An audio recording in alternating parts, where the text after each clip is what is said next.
Welcome back to my channel, and if you're new here, make sure to hit the subscribe button for more captivating stories like this. The story starts in a bustling train station. People went about their own business. Some were waiting for their stop, while others wanted to cross the train tracks. As the lights turned green, indicating it was safe to cross, a woman with her baby was the first to step onto the tracks. However, to everyone's horror, the train experienced a brake malfunction and continued to speed forward uncontrollably.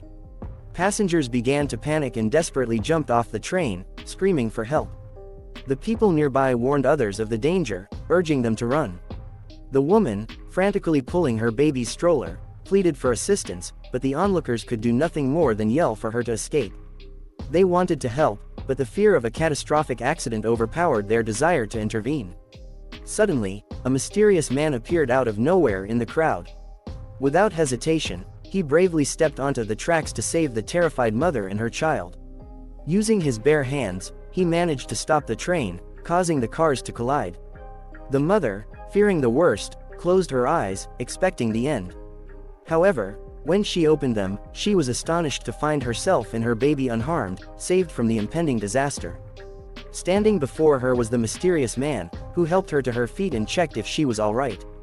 The mother was grateful and in awe of the stranger's heroism, but as she glanced at him once more, she was taken aback.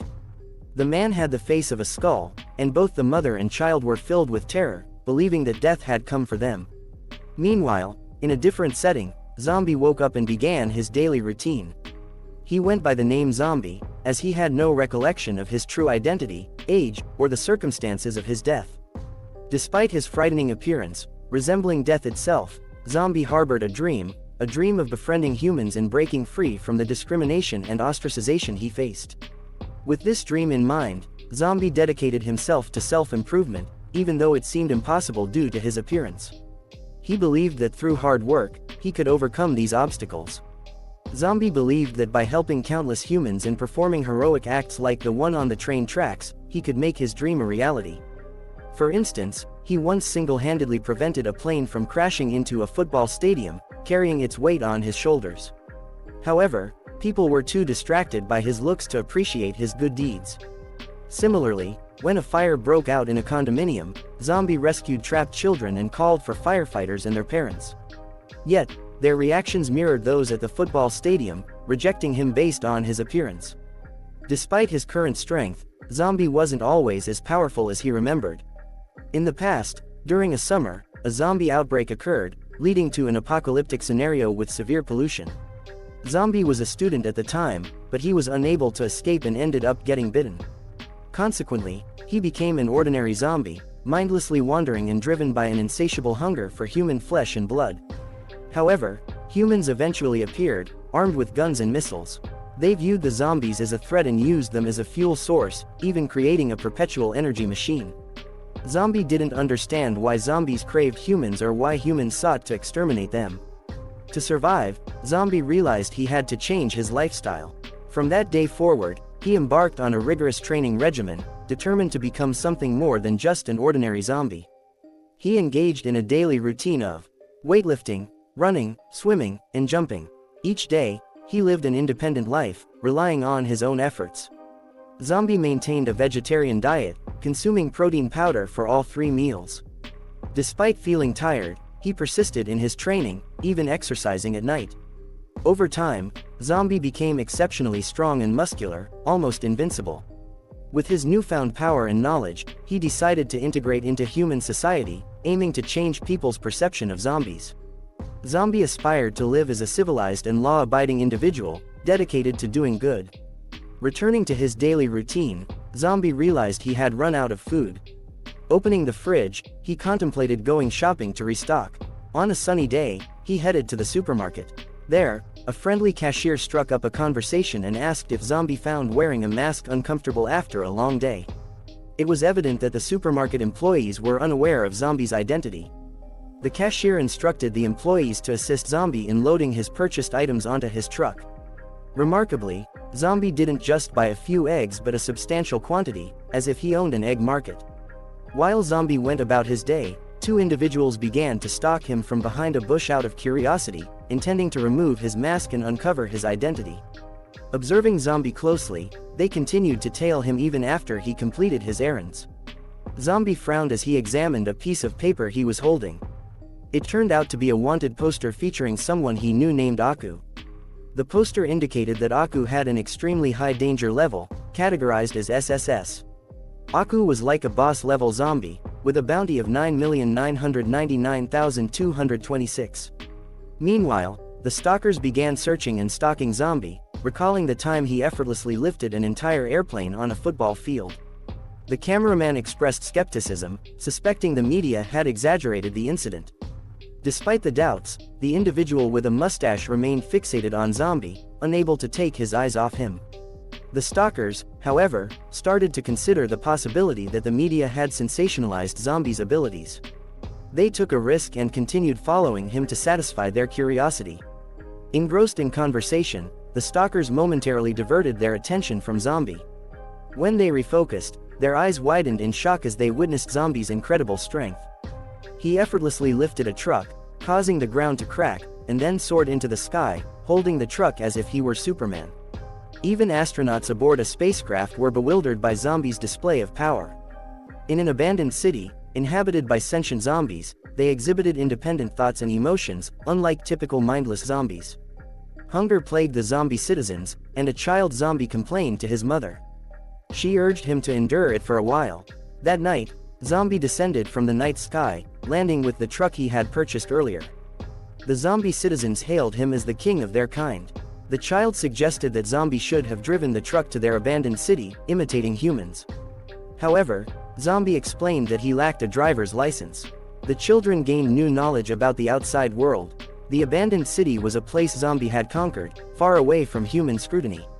He instructed his fellow zombies to replace the protein they obtained from consuming human flesh with eggs. The zombie citizens eagerly feasted on the eggs Zombie had bought. Seeking information about Aku, Zombie inquired with the child, who pointed towards the hotel in the city's center. Zombie ventured inside the hotel to meet other powerful zombies, akin to himself.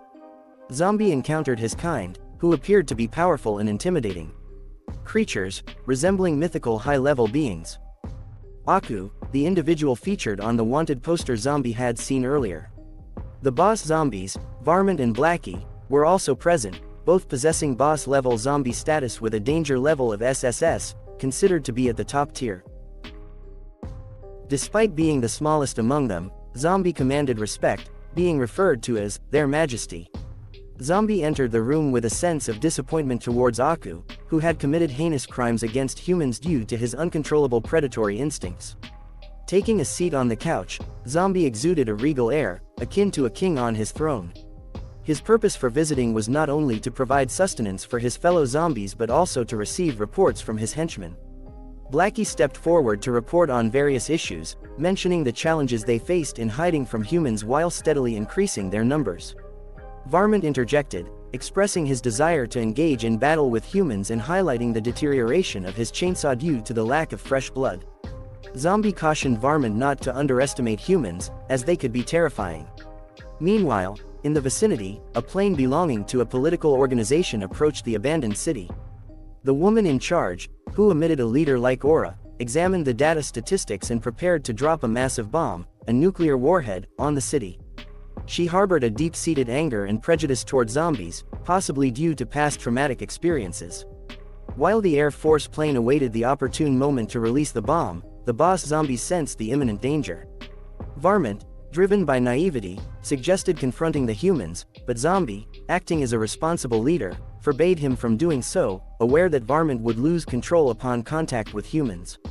Instead, Zombie ordered the other boss zombies to evacuate while he personally confronted the impending threat. Not only was the city under threat from the plane, but ground units were also preparing to open fire on any zombies they encountered. The organization instructed his henchmen to evacuate and protect the civilians for the next 20 minutes, fully aware of the chaos that awaited them.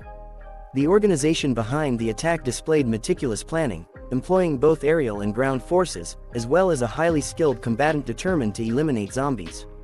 The zombie citizens, despite their decaying and mutated appearances, displayed a unique expression of fear towards humans. Their primary instinct was to flee and preserve their undead lives. Meanwhile, Inside the plane, a man resembling a mad scientist, named Faye, observed the data statistics and received information that the Extraordinaries Academy had discovered the zombies first. Faye, driven by his inhumane experiments, pushed a red button, revealing his plan to use human beings as bait for the zombies. The humans confined within the cage were filled with terror and screaming for help, their eyes reflecting fear and desperation. They found themselves in a situation they never signed up for.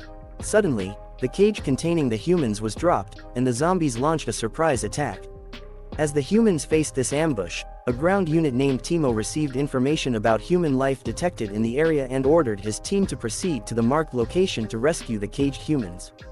The army positioned their machine guns strategically at the ends of the road, intending to prevent the zombies from escaping, and began shooting at them.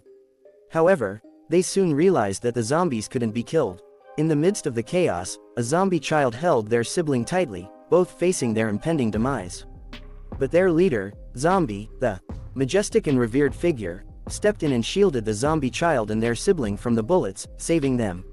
One soldier, believing that there was no such thing as an invincible zombie, became angered and fired a rocket launcher at the zombies. The explosion interrupted his comrades, who informed him that the zombie he had shot was actually known as the Extraordinary, a figure revered by human society for helping people. The soldier, stunned by his mistake, looked at the information on the Extraordinary and realized it was Zombie, famous for always wearing a zombie mask. Meanwhile, Zombie, unaffected by the explosion, stood resolute, ready to save anyone he could. In the Air Force, another skilled individual received information that a boss zombie had been detected in Zone B. Without hesitation, he dived from the plane, fearless and determined. Back with the mad scientist Faye and his colleague, they observed how the zombie bosses had managed to save most of the zombie civilians, realizing that they had underestimated the zombies who possessed a sense of self. In a cruel act, Faye used his colleague as bait by dropping a cage filled with humans, leading to the zombie civilians ambushing them, their hunger for human flesh reawakened after a prolonged deprivation. A particularly starved zombie began to transform into a huge mutant zombie, catching Zombie's attention. It turned out that the mutant zombie was the boss zombie that the army had detected in Zone B. As the skilled combatant dove into Zone B, the squad that had wrongly shot Zombie, mistaking him for the Extraordinary, was also informed of the situation. They immediately responded, stating that they were on their way, but the squad leader, burdened by the weight of almost killing an innocent person, panicked and ran towards Zombie. The squad leader believed he had severely injured Zombie and desperately tried to save his life. The rest of the squad reluctantly followed their leader's order, driven by a lack of alternatives. The red-haired girl in the squad, still under the impression that Zombie wore a mask, became curious about his identity and wondered why he wore it every day. Zombie nervously laughed, revealing that he actually had no mask, it was just his bare face. In Zone B, as the soldier team fought the boss zombie, they contemplated how they could defeat it, especially now that it had transformed into a powerful mutant. The boss zombie, growling like a bloodthirsty monster, lifted a bus and prepared to attack the soldier team. Suddenly, a skilled combatant named Marshall, from the Academy Swordsmanship Club, arrived on the scene. With a swift and precise strike, Marshall sliced the bus in half, filling the soldier team with hope and confidence in their chances of victory with Marshall on their side. Marshall assumes his position, waiting for the boss zombie's next attack. He orders the soldier team to rescue the human civilians and evacuate immediately. Marshall is confident in his ability to defeat the boss zombie on the other side, where the squad leader and his team are assisting the human civilians in their evacuation. While saving the human civilians, they discuss the squad leader's team's situation. The squad leader inquires about the boss zombie's whereabouts, and the team informs him that Marshall has already arrived and engaged the boss zombie. They are relieved to hear that Marshall is already in battle since he is known as a formidable opponent. Meanwhile, Zombie, who was dragged along by the squad leader, cannot stay idle due to the presence of the boss zombie they are discussing, which seems to be someone Zombie knows named Little Knight. The red-haired girl, occupied with her task of helping people, senses that Zombie has left the area, and wonders where he could have gone. In Zone B, where Marshall fights the boss zombie, he locks eyes with the zombie and empathizes with it. He discovers a human being trapped in a decaying body. Marshall asks the zombie if it is hurt, but the terrifying boss zombie growls in response and launches an attack on Marshall. Marshall, a skilled swordsman, swiftly unsheathes his katana and slices through the boss zombie with lightning speed. His intention is not just to kill but to free them from their decaying bodies. The boss zombie momentarily freezes, and then its body begins to disintegrate into pieces, a result of being sliced by a highly skilled swordsman like Marshall. After completing his task, Marshall readies himself to leave but notices another zombie. It is Zombie, mourning the loss of the zombie that Marshall killed. Zombie stares at the sliced corpse in silence. In the Air Force, they receive a report that Marshall has successfully defeated the boss zombie, and everyone cheers for him. The Air Force president orders her team to document the event as part of their contribution. In Zone B, Zombie, still grieving for his friend, apologizes for the zombie's lack of control, asserting that it is no one's fault. Marshall suddenly realizes that Zombie is one of the zombies he has been fighting against and immediately swings his sword, yelling that all zombies must die. Meanwhile, in the Air Force, while Marshall engages in a fight with Zombie, the team detects another boss-level zombie. They remain calm and overestimate Marshall, assuming he will defeat the boss zombie in an instant. However, the girl observing the data feels uneasy as it indicates that the fight between Marshall and Zombie has already concluded, but Marshall is nowhere to be found. In Zone B, Marshall clings to a pole, severely injured from his encounter with Zombie. Although Zombie seems calm, he continues to mourn his friend who was sliced into pieces. Zombie did not immediately kill Marshall but left him in critical condition. Panic ensues among the Air Force team as they observe that Marshall's life signals are nearly gone due to his critical injuries.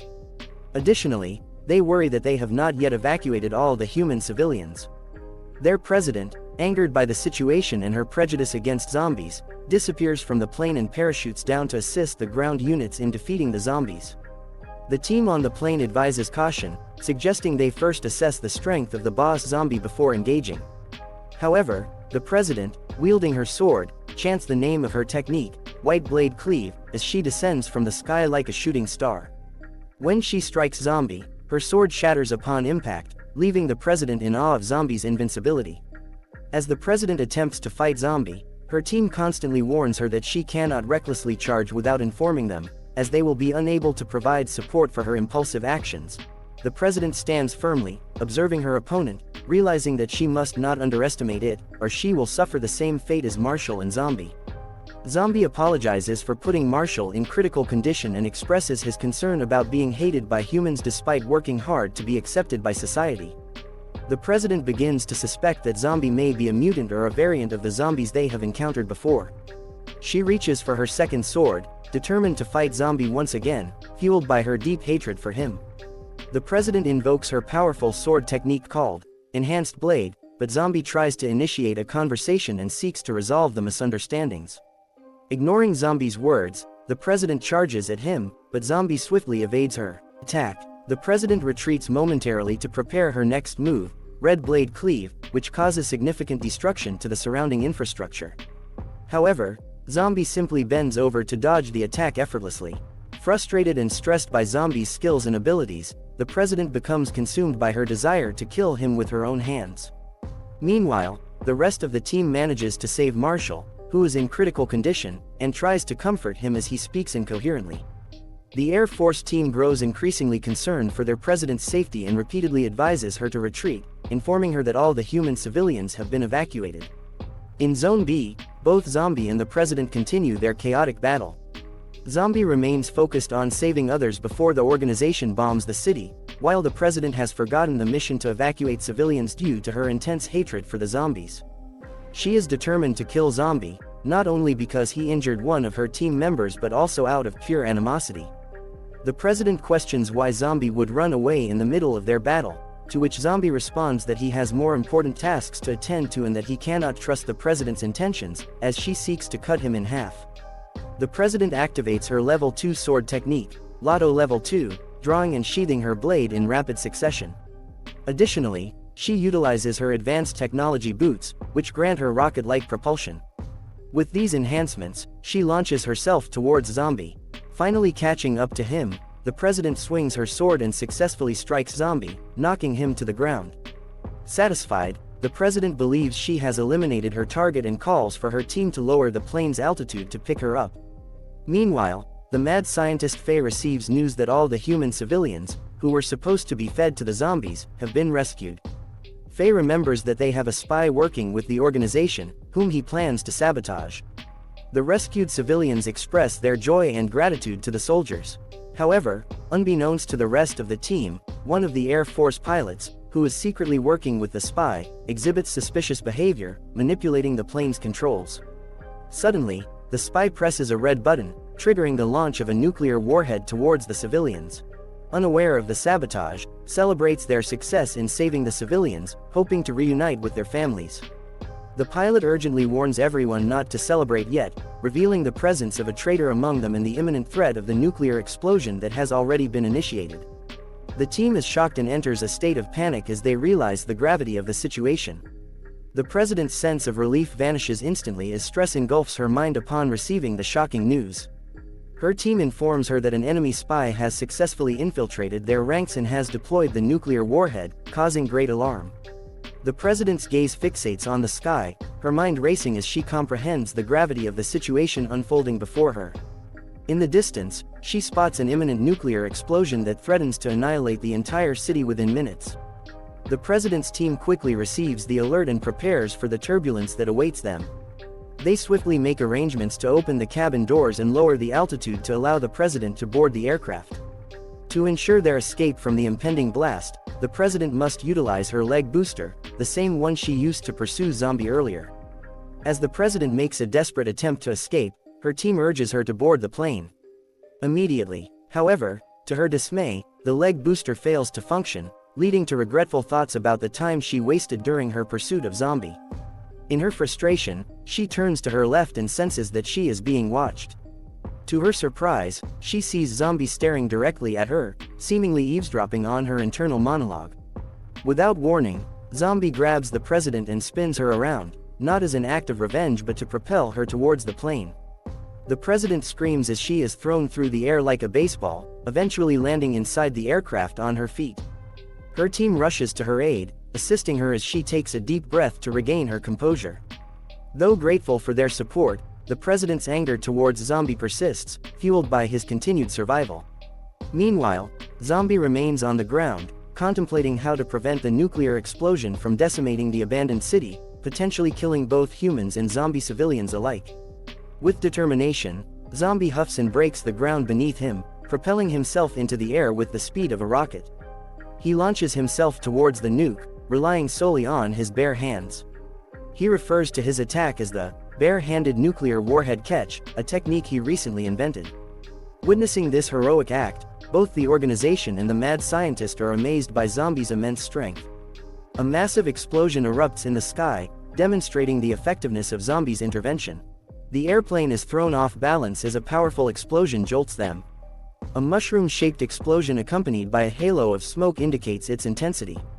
The president struggles to grasp the reality of the situation as the building burns and the aftermath of the nuclear explosion unfolds.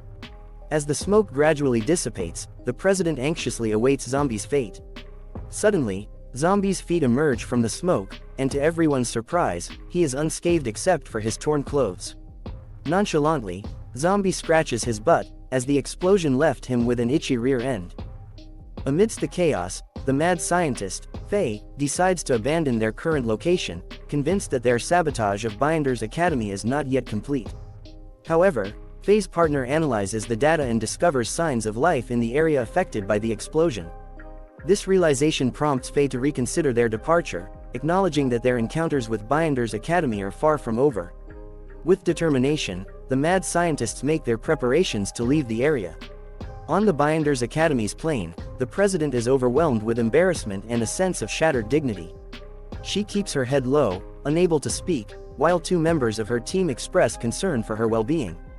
One member, however, comprehends the president's emotional state, recognizing the irony that she, who has dedicated her life to fighting against Zombie, ended up being saved by him in the end. This understanding prompts the team member to approach the president, attempting to provide clarity regarding Zombie's true identity. Despite their advanced technology, the team still considers Zombie to be a human masked hero who has gained considerable fame. Their investigations confirm that Zombie has been living in the city for some time, choosing to conceal his identity. The president clutches her tablet tightly, frustration etched on her face as she struggles to come to terms with the situation. She feels dumbfounded, reminiscent of the previous leader of the squad who faced a similar predicament. As the incident subsides, the afternoon sun casts a serene atmosphere, but the people remain terrified of Zombie as he passes by, appearing like a vagrant. Seeking solace, Zombie enters a payphone booth and eagerly contacts his friends. Their response reassures Zombie that everyone has escaped unscathed, alleviating his worries about their safety. Everyone was fine and searching for a new residence. Zombies, relieved, were promised by someone to reconnect if they found a new place. Following a long, stressful day, Zombie finally returned home to relax. However, just as he was about to enter his apartment, the Binders Academy tracked him down by hacking into Zombie's security camera. They observed Zombie about to enter his place, but he sensed their presence and stared back at them. The president and her team were startled. Meanwhile, Zombie, trying to unwind, was working out to the tune of Face Off by Tech 9 and featuring The Rock, thinking of his friends, whom he considers family, and pondering if they had settled down. Unexpectedly, the president of the Founders Academy paid Zombie an uninvited visit, ordering her security team to strip Zombie's apartment bare, taking everything from the kitchen to the bedroom. Disturbed and contemplating calling the police, Zombie was presented with a legal document introducing the Binders Academy. The president informed Zombie that he had been accepted into the academy, making him a member without his consent. Despite Zombie's resistance, the president ordered her security to forcibly remove him from his home. The situation escalated as Zombie fought back against the security guards, who sustained injuries while trying to remove him. Eventually, Zombie was placed in the Binders Academy's vehicle.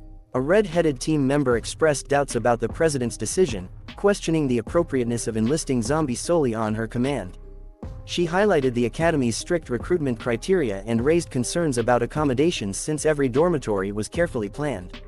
Despite objections, the president insisted on recruiting Zombie, citing his potential to benefit the academy. In the meantime, the security personnel carried out the president's directive, confiscating all of Zombie's essentials and unpacking them at her residence. Zombie remained perplexed by the president's abrupt intrusion. They exchanged glances, each seemingly waiting for the other to present their viewpoint first.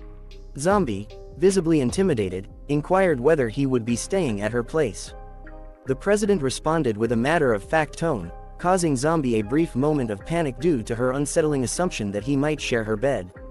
This awkward conclusion momentarily unnerved Zombie, imagining a scenario of interspecies relations, which he deemed impossible. The president informed Zombie that he would be lodging in her guest room, but Zombie hesitated, considering confessing his non-human nature.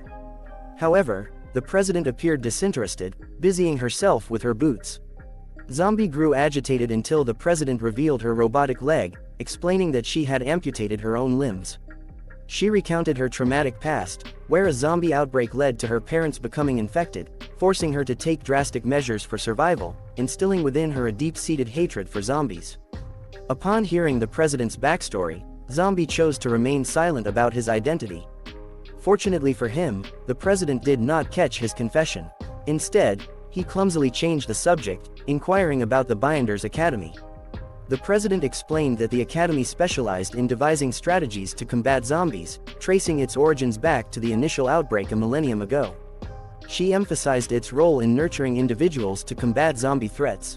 Despite Zombie's feigned ignorance of the history, the president remained preoccupied, instructing him to report to the academy the next day, as she had already enrolled him through clandestine means. Reluctant to comply, Zombie was threatened with investigation by the academy's experts if he attempted to flee. The president, introducing herself as Violet, warned Zombie not to evade his responsibilities. She mentioned Dawn, a member of her team, who would escort him to the academy. The following day, Dawn, a red-headed girl, arrived to take Zombie to the Binders Academy. Dawn warmly greets Zombie, calling him her little masked brother. However, Zombie looks at her with confusion and asks who she is.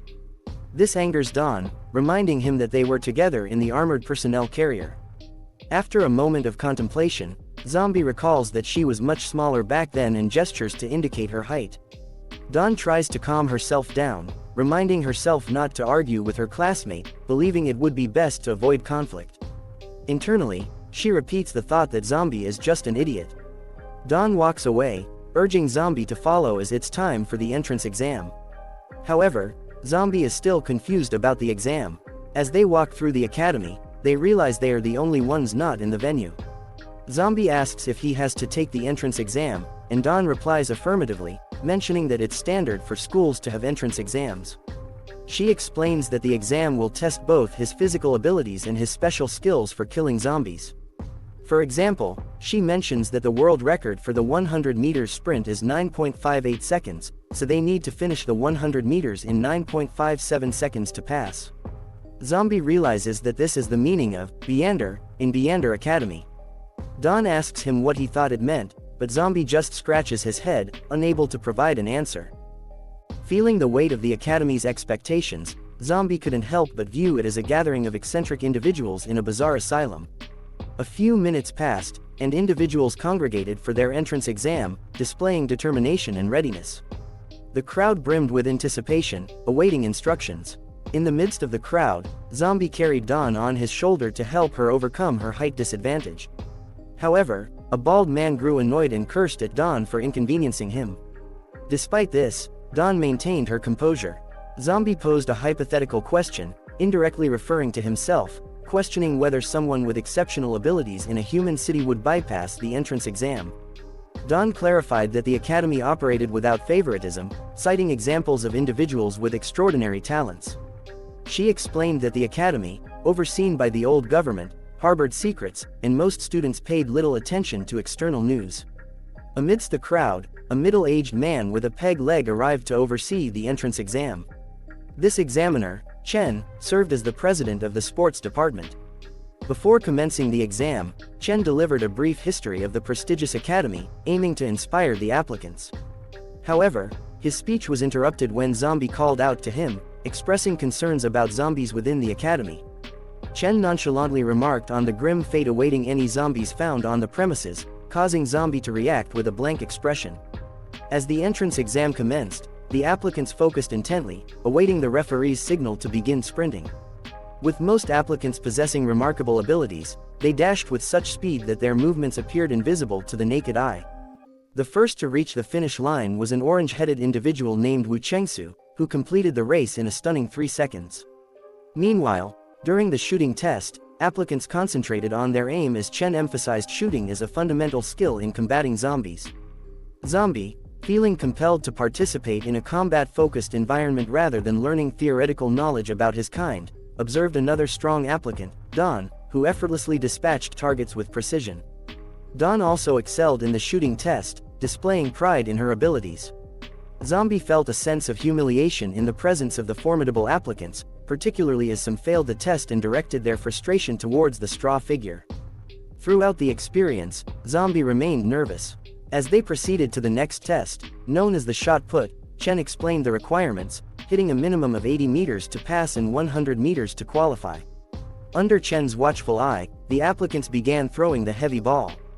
Chen called out those who succeeded or failed, moving on to the next group. Zombie, attempting to conceal his true strength to avoid suspicion, felt trapped among what he perceived as lunatics. Chen scrutinized Zombie's data, noting his height and weight, as recommended by Violet for his extraordinary strength. Despite this, Chen doubted Zombie's capabilities, given his modest performance. The day's tests continued, with another throwing range examination. Chengsu demonstrated his strength by launching the spear, aiming precisely at the target. Zombie observed, feeling a twinge of discomfort as multiple mannequins were impaled and sent flying. Chengsu's impressive display earned him automatic qualification. As it was Zombie's turn, he was halted by Chen, drawing everyone's attention. Chen questioned Zombie's recommendation by Violet, expressing doubt based on his performance. Shen recalled Zombie's earlier inquiry and pondered whether Zombie might not be human. Zombie vehemently denied the accusations, panicking as he tried to convince Chen of his humanity. Shen, believing in Zombie, hoped he would reveal his true abilities. However, Chen imposed a condition: Zombie must surpass Chengsu to pass the test. Shen's threat unsettled Zombie, who contemplated his actions, recalling his past experiences with individuals pursuing him for his power, seemingly linked to the academy. Zombie refused to be used as someone's source of power, realizing that his life was at stake. With Shang Su and Dawn anticipating his true strength, Zombie positioned himself to throw with precision, recalling his rigorous training. His determination manifested as his left eye turned red, a sign of unleashing his full potential. Serious and focused, Zombie's demeanor warned against underestimating him. With unwavering determination, Zombie launched a spear, shattering the ground with its impact and sending it soaring into outer space. The spear ricocheted off space shuttles until it ultimately struck the moon, a testament to Zombie's incredible strength. The force of his throw sent everyone airborne, yet Zombie remained unaffected, standing calmly amidst the chaos. Shen, visibly stunned, had not anticipated Zombie's monstrous capabilities.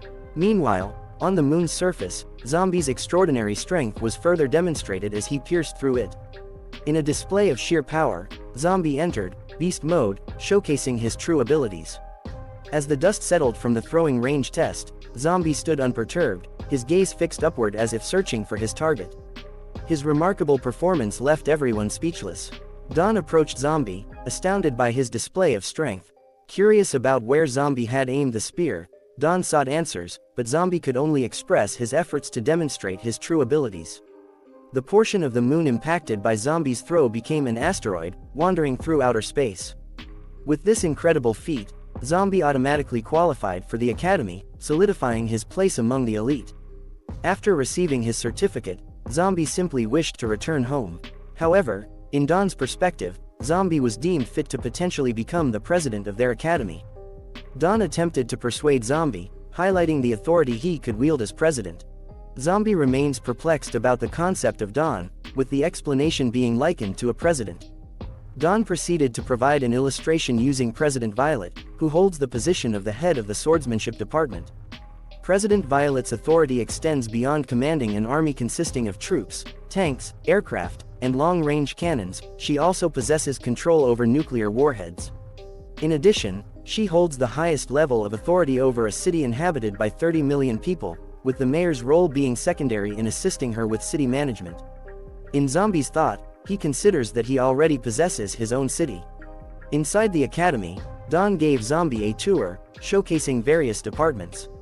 They arrive at the Department of Biotech, and the Zombie inquires about the purpose of this place. They visited the Biotech department, where weapons were manufactured, also referred to as the Logistics department.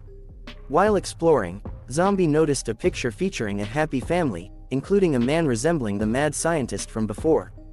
Don introduced the man as Jamie, the former president of the Biotech department, whose tragic backstory involved experiments with humans and zombies after his wife's death. As they conversed, a scientist approached, inquiring if they had completed their exam. Don confirmed, while Zombie recognized the woman. Don revealed her as Jamie's adopted daughter and the current president of the Biotech department, May. Don excitedly made a request for trousers capable of concealing her Gatling gun, indicating her desire to join the gunner department. Upon receiving Don's request, May directs her attention to the zombie and inquires about his own request. Initially, May fails to recognize the zombie and becomes startled when he asks if she was referring to him. May suddenly panics and shouts that there is a zombie in her office, but Don reassures her that her companion is not a zombie but is simply wearing a mask for some reason. However, May persists in her belief that he is clearly a zombie and even questions if Don's eyes are located in an unconventional place. Excitedly shares that she had seen his face earlier during his javelin throw and thought he was incredibly cool. Eventually, May comes to accept that the zombie is, in fact, a human. She reaches this conclusion based on the fact that if he were truly a zombie, he would have already attacked her. The zombie remains silent, standing there without uttering a word. Returning to her professional duties, May asks the zombie about his equipment requirements. In response, the zombie explains that he doesn't have any specific preferences in mind. He simply notes that whenever he goes out, he somehow always ends up returning home without any clothes. Therefore, his request is for a set of clothes that are durable and won't easily tear. Initially confused, May eventually understands their requests. Dawn wants to conceal weapons within her body, while the zombie simply wants to avoid being naked. Meanwhile, at the swordsmanship department, Marshall appeared ashamed in the presence of a relaxed woman. Marshall's presence in the swordsmanship department was to file a report regarding his defeat in battle. From Marshall's perspective, he recalled charging into battle, only to have his vision darken suddenly, followed by waking up naked atop a lamppost. The woman he faced expressed certainty that zombies were no match for her, but Marshall remained convinced of their superior strength. Approaching Marshall, the president, Shang Lanky, demanded to know Zombie's name, her glare intimidating. Eventually, she relented and allowed Marshall to leave. Shang Lanky, like Violet, belonged to the Blade Department, continuing a long-standing rivalry with the Sword Department, marked by cutthroat tactics to recruit members. In the present, Marshall expressed his well wishes for Mr. Zombie, acknowledging Lanky's strength akin to Violet's. Later that day, a teacher commenced a lesson on zombie behavior, noting their affinity for eggs and advising on exploiting their weaknesses, particularly their heads, when setting traps. Zombie, diligently taking notes, expressed his intent to share knowledge with his family. Don found this odd until an unexpected gymnasium assembly interrupted the lecture. Violet arrived, cautioning Zombie and Don to behave, as they were her recommendations. During the assembly, curiosity arose about Zombie's ability to eat under his mask. Lanky's arrival prompted further speculation, with a suggestion to test Zombie's capabilities. Another arrival, a scarred man with robot companions, drew reverence from the students. He was revealed as the president of the Mechanical Life Form Department, the chief. While most respected the chief, Lanky remained unimpressed, even departing despite their target being present. For Lanky, the chief's authority outweighed Zombie's significance, as she only respected strength. In contrast, the chief praised Violet's efforts. Violet accepted the praise humbly and reassured the chief that she was simply doing her job. Zombie noticed a strange atmosphere among the department members, particularly when Don, acting childishly, asked Zombie about his favorite popsicle flavor. Without hesitation, Zombie responded that he liked eggs. Curious about the chief's power, Zombie inquired further, and Don informed him that the chief was connected to Jamie, revealing that the chief was Jamie's creation, surviving among thousands of test experiments. After Jaime's expulsion from the academy, the chief established the Mechanical Life Form Department and gained control over a city with a population of over 50 million. Under the chief's leadership, no zombies had appeared in the city for 10 years due to his swift actions in eradicating any potential threats. Zombie felt intimidated by the chief, while Don was captivated by his presence. The chief took the stage and addressed the students, emphasizing their importance to the academy, despite being freshmen. The students wondered how they could contribute, and the chief instructed one of his robot assistants to provide a concise explanation through a projection. The projection displayed an image of a captured spy who had nearly caused a nuclear warhead to be deployed against students from Binder's academy. The zombie recognizes the man as the one responsible for dropping the bomb on him. The chief explains that although someone like him should be killed on the spot, they have credible information indicating that the spy is a trusted subordinate of the treacherous Professor Jamie. Upon hearing this, the zombie realizes that their target is not actually the zombies. Zombie asks Don if the threat of the zombies has long subsided and if all the chaos and conflicts are a result of internal conflicts. Don confirms this, stating that some individuals simply desire to witness the world in turmoil. Returning to the chief, he revealed that numerous methods had been attempted to make the spy talk, including torture techniques such as the tiger bench, needles, castration, and drowning. However, none had succeeded. Desperate for a breakthrough, the chief proposed a deal: whoever could make the spy talk would become the vice president. This offer energized the students, and they eagerly volunteered for the mission. The first student was chosen, and the chief wished them luck as they hurriedly set off to interrogate the spy. However, after 2 hours of futile attempts, the students' desperation grew. Their methods became increasingly unorthodox and desperate, including praying, childish annoyance, and attempts at using supernatural skills. Meanwhile, Violet felt embarrassed for them while Zombie and Don relaxed, enjoying their popsicles. Don asked Zombie if he believed he could make the spy talk, and Zombie, brimming with confidence, boasted that he could. Don was thrilled at the prospect of watching Zombie in action and brought it to the chief's attention, suggesting that Zombie be given a chance. The chief agreed, providing them with the location of the spy. As Zombie stepped forward, Lanky, one of his subordinates, glared at him. Zombie couldn't help but notice that his subordinates had been losing control recently. Sensing an opportunity for answers, Zombie decided to face the spy. However, the spy believed that no one could break him and taunted the academy for running out of capable individuals, sending a zombie-like person to deal with him. In response, Zombie attacked the spy, leaving a small scar, which confused the spy. He laughed hysterically, believing that provoking Zombie was the only reaction he could elicit. Zombie displayed a grave seriousness and issued a command, compelling him to stand up. Surprisingly, the spy immediately obeyed Zombie's directive. This left Violet, Dawn, and the chief in a state of shock as they witnessed Zombie effortlessly controlling the unbreakable spy. It turned out that the scar inflicted by Zombie on the spy contained a virus that coursed through his veins, eventually reaching his brain. With this virus, Zombie had the ability to manipulate the spy's mind. Curious, Zombie asked the spy for his name, and the spy promptly responded that his name was Shao Kai. The onlookers were left speechless as they witnessed Zombie's newfound power to control people's minds. Zombie proceeded to ask a personal question about Shao Kai's connection to Jamie, and without hesitation, Shao Kai revealed that he knew a lot of things. When questioned about the random berserk behavior of the zombies, Shao Kai explained that a medicine created by Jamie had been released into the city, causing the zombies to go mad. Furthermore, Jamie had a certain level of control over the zombies through this medicine. In their battles, Jaime's team collected data on the Binders Academy. Zombie inquired about the rebels' motives, but Shao Kai was unaware of Jaime's reasons, only knowing that Jamie was planning something significant. Shao Kai's mission was solely to gather data on the members of the Binders Academy by using the zombies to attack the students. Zombie then asked about Jaime's whereabouts, and Shao Kai readily revealed that Jamie was in a secret base located approximately 500 meters below the city.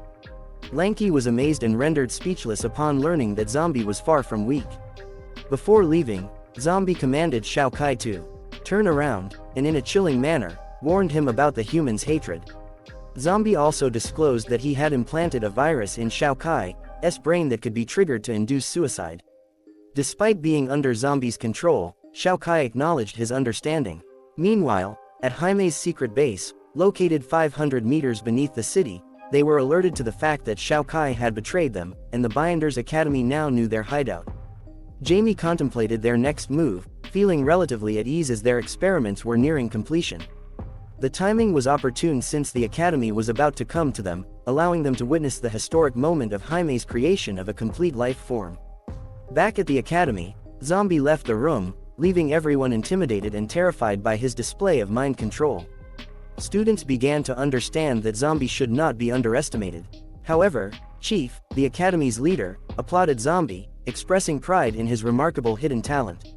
True to his word, Chief fulfilled his promise to make Zombie the next vice president. Yet, Zombie's focus remained fixed on Jamie. Lanky, feeling somewhat bored, decided to follow Chief and Zombie to the abandoned industrial area. There, she sensed something was amiss, finding the registration process for the vice presidency suspicious. Determined to investigate further, Lanky trailed Chief and Zombie. At the abandoned industrial area, Zombie's curiosity was piqued as he wondered if it would fall under his jurisdiction. Recalling that he needed to complete the registration process and pursue Jamie, Zombie was caught off guard when Chief astutely questioned when he had learned to speak the human language, exposing Zombie's true nature. Acting innocent, Zombie feigned ignorance, but Chief quickly drew his guns and fired at Zombie. Unfortunately, Lanky and her assistant happened to be behind Zombie, and the assistant expressed concern for Lanky's safety. However, Lanky immediately recognized Chief's weapon, capable of disintegrating all matter. Chief realized Zombie's true nature and berated the Academy for allowing a zombie to infiltrate their ranks. It appeared as though Zombie had been decapitated, leading Chief to believe that he had eliminated the threat, as zombies were known to be vulnerable in their heads. Apologizing for killing Zombie, Chief explained that he had no choice, as Zombie had breached the Academy's restricted premises. However, Chief soon realized that Zombie had not been defeated. Suddenly, Zombie launched a surprise attack on Chief, slamming him against a building and leaving him injured. Chief's robot assistants arrived on the scene and fired lasers at Zombie, causing an explosion in the abandoned area. Undeterred, Zombie grabbed hold of the robots and threw them aside, destroying the highly advanced machines. Chief felt a sense of unease as Zombie, despite being headless, continued to fight back. Chief wondered how Zombie was able to move and attack without a head. Lanky and her subordinate were amazed by Zombie's resilience and ability to fight. Zombie relentlessly attacked Chief, but Chief managed to dodge his strikes. The Chief swiftly drew another weapon with his right hand and unleashed a powerful blast at Zombie, who deftly avoided the attack by lowering his upper body. Growing increasingly irritated, the chief couldn't help but wonder how Zombie remained so fast even without his head. Zombie retaliated with an uppercut, but the chief skillfully evaded it, distancing himself and acknowledging the threat Zombie posed. Aware of Zombie's capabilities, the chief made sure not to underestimate him. Lanky's subordinate expressed concern for the chief, sensing trouble, but Lanky reassured him that the chief was just beginning to take the situation seriously. As the chief stood there, his demeanor seemingly serious, Lanky remarked that individuals like him often like to showcase their abilities with grandiose moves. She wisely decided to move a bit further away to avoid being caught in the potential area of effect of the chief's weaponry. Zombie's head regenerated, prompting a sigh of relief from him as his head returned to its normal state. Lanky and her subordinate were surprised by this unexpected turn of events. Zombie urged the chief to engage in dialogue, expressing a desire to avoid causing harm. The chief remained silent for a moment, contemplating the situation. Finally, he replied, surmising that Zombie sought to control his mind. With resolve, he removed his jacket, indicating his readiness to confront Zombie head-on. Suddenly, the chief Model 1 flew towards him, ready to assist. Resembling an Iron Man suit, it scattered in the air before swiftly assembling around the chief's body. Zombie was bewildered, patiently awaiting the transformation that unfolded before him. Lanky's subordinate was in awe, witnessing the chief's remarkable metamorphosis. As the dust settled, the chief emerged clad in the suit, resembling Iron Man. Introducing himself as a mechanical lifeform, he charged towards Zombie, declaring his refusal to engage in conversation with the undead. With precision, he struck Zombie's chin with his toe, emphasizing the honor bestowed upon Zombie as the first witness to his transformed state. In the aftermath of the attack, the chief found himself positioned behind Zombie. As Zombie continued to backflip through the air due to the force, the chief swiftly launched another attack, striking Zombie in the stomach and sending him hurtling far away. Lanky and her subordinate remained transfixed, amazed by the chief's exceptional skills displayed in the ongoing battle. In the next moment, the chief pursued Zombie through the air, striking him once more as Zombie was sent flying. The relentless assault continued, with the chief refusing to give Zombie a chance to retaliate. After a flurry of attacks in midair, the chief eventually drove Zombie back to the ground. As Zombie's body crashed onto the ground, it bounced slightly due to the force of impact. Undeterred, the chief followed up, landing on the ground. His mechanical eye glowed bright red as he crossed his arms, seemingly gathering energy before releasing a powerful blast from his chest. Lanky was taken aback by the sudden display of power, and the blast grew even larger, causing chaos in the abandoned area. Buildings were decimated by the sheer force of the attack.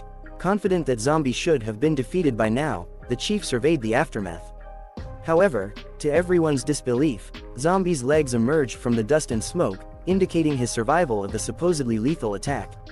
This defied all expectations, leaving witnesses in shock. Still concealed within the smoke, Zombie unleashed a powerful force akin to a Super Saiyan, transforming into another level, emitting a deafening shout and generating a blast of wind that caught Lanky and her subordinate off guard. Leaving them confused, the chief clicked his tongue in disappointment, noticing cracks in his armor's faceplate. Zombie underwent yet another transformation, with his hair growing longer. Onlookers were stunned by these unexpected developments as Zombie's gaze turned towards the chief, now exuding a different aura. Shocked by Zombie's transformation, the chief couldn't help but question what exactly Zombie had become. Standing cool and collected, Zombie had leveled up, presenting a formidable challenge to his enemy. The sky began spiraling while Zombie stood motionless on the ground. The spiral grew larger, eventually encompassing the entire city. The spectacle caught the attention of Dawn and even alarmed Lanky, who had been calm just moments ago.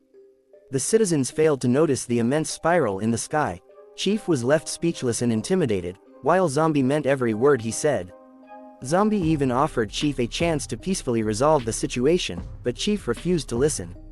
Chief was confused, and Zombie asked Chief in a chilling manner how he wanted to meet his demise. Lanky and her subordinate noticed that Zombie's personality had undergone a complete 180-degree change, giving Lanky an ominous feeling. They immediately left the area to avoid getting caught up in the impending danger. Chief had never felt threatened by anyone since birth and acted tough, pretending not to be afraid of Zombie. Chief continued to provoke Zombie and even dared him to come at him, while Lanky and her subordinate ran away.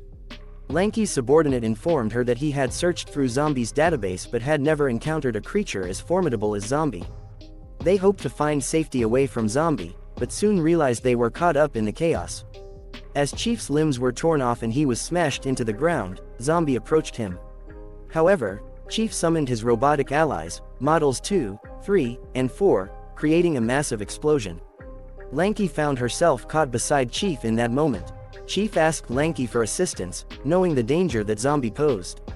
However, Lanky was deeply frightened and considered Chief insane for provoking Zombie in the first place. Lanky advised her subordinate and Chief to split up and escape, recognizing that Zombie wouldn't simply let them get away.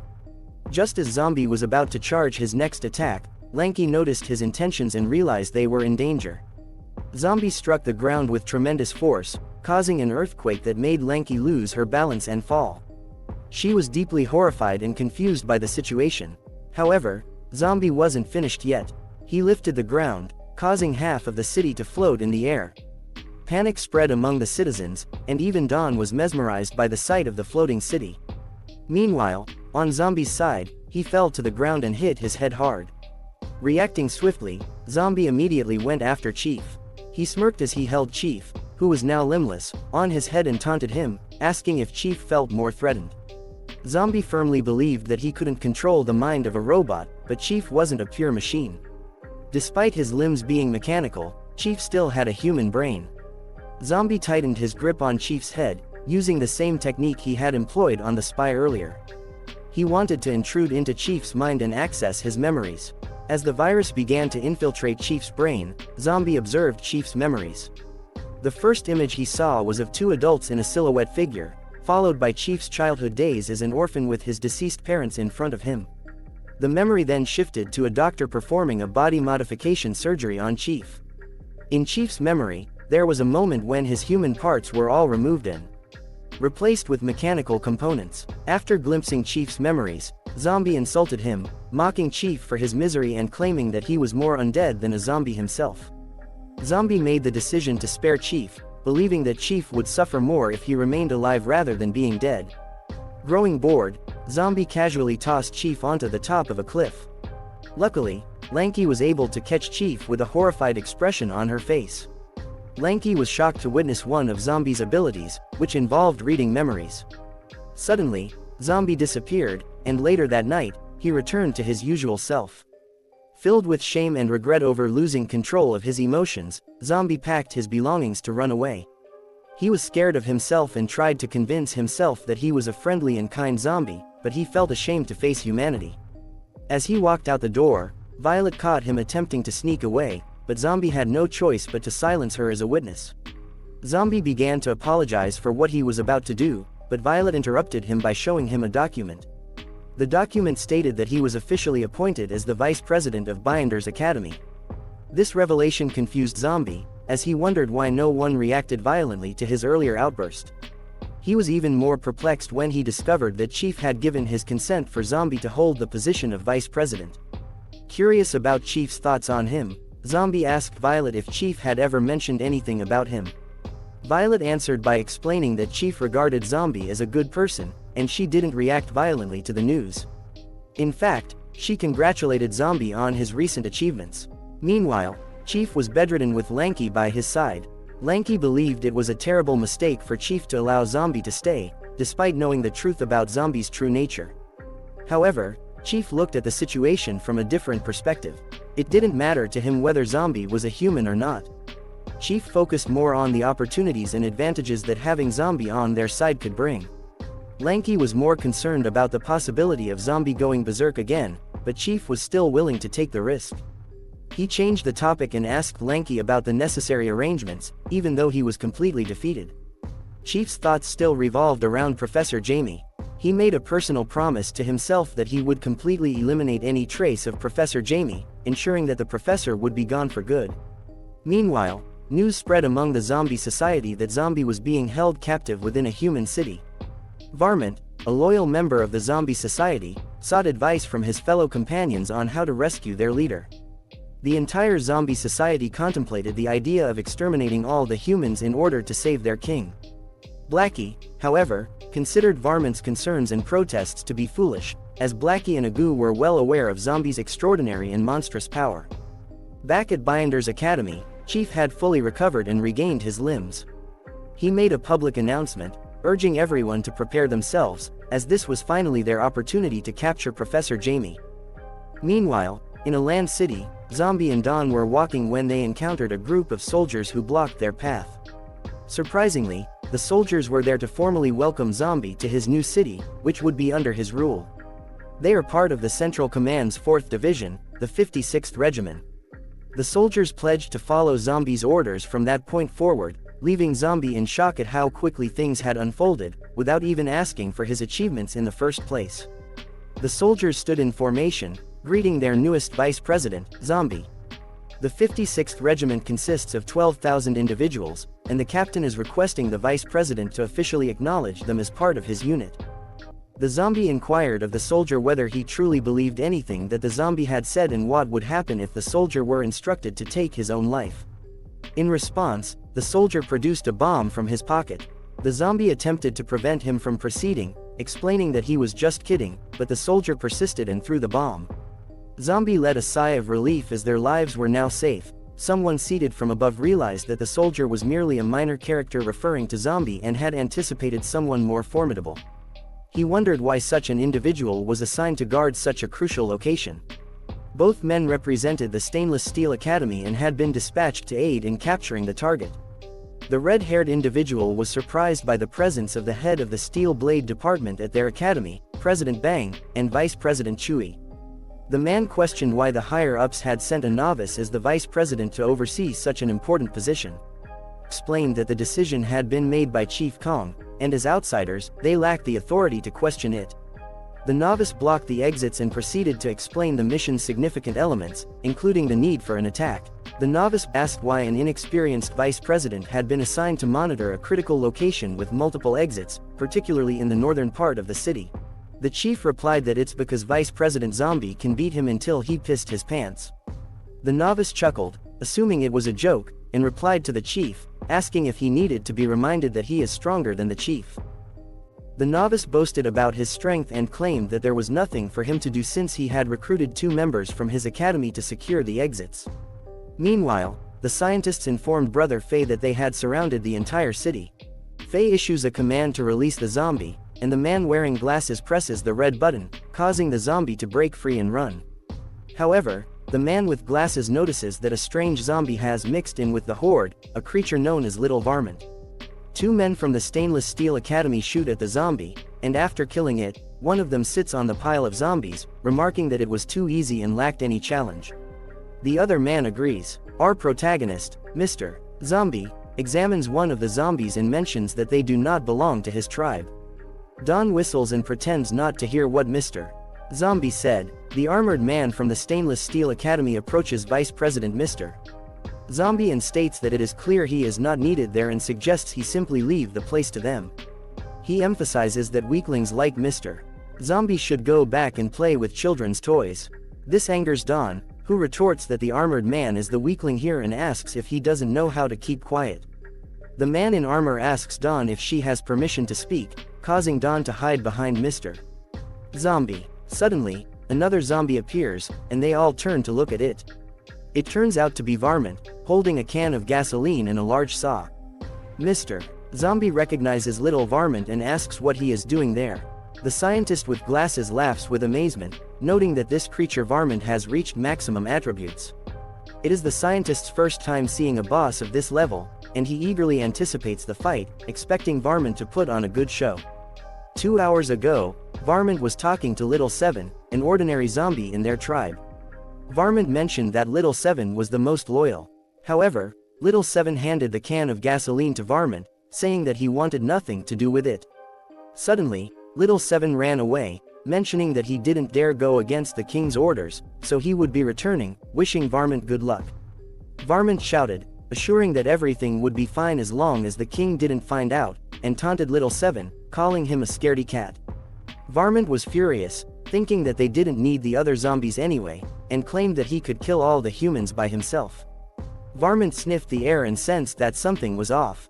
Meanwhile, a notification suddenly appeared on the scientist's computer, indicating that a new subject had been recorded. Don, Mr. Zombie, and the two individuals from the Stainless Steel Academy stood at a distance, observing Varmint. Mr. Zombie asked if it was little Varmint, his subordinate, while Don felt fearful of Varmint. Varmint opened the can of gasoline and started drinking it, causing the excess gasoline to drip from his body. Don became confused when suddenly Varmint manipulated something on his saw machine, starting its engine. In the next moment, Varmint began gathering energy and let out a loud scream, attempting to frighten his enemies. Don covered her ears due to the deafening noise, causing the glass in nearby buildings to shatter. The loud scream had no effect on Mr. Zombie, but Don and the soldiers were sent flying due to the intense pressure. After landing on the ground, Don remained confused about what was happening. Varmint taunted the humans, inviting them to come and play with Grandpa Chainsaw. The armored man expressed his excitement, noting that something interesting had just occurred, and his ears almost popped from the previous roar. Suddenly, Mr. Zombie grabbed Dawn and urgently urged her to run away.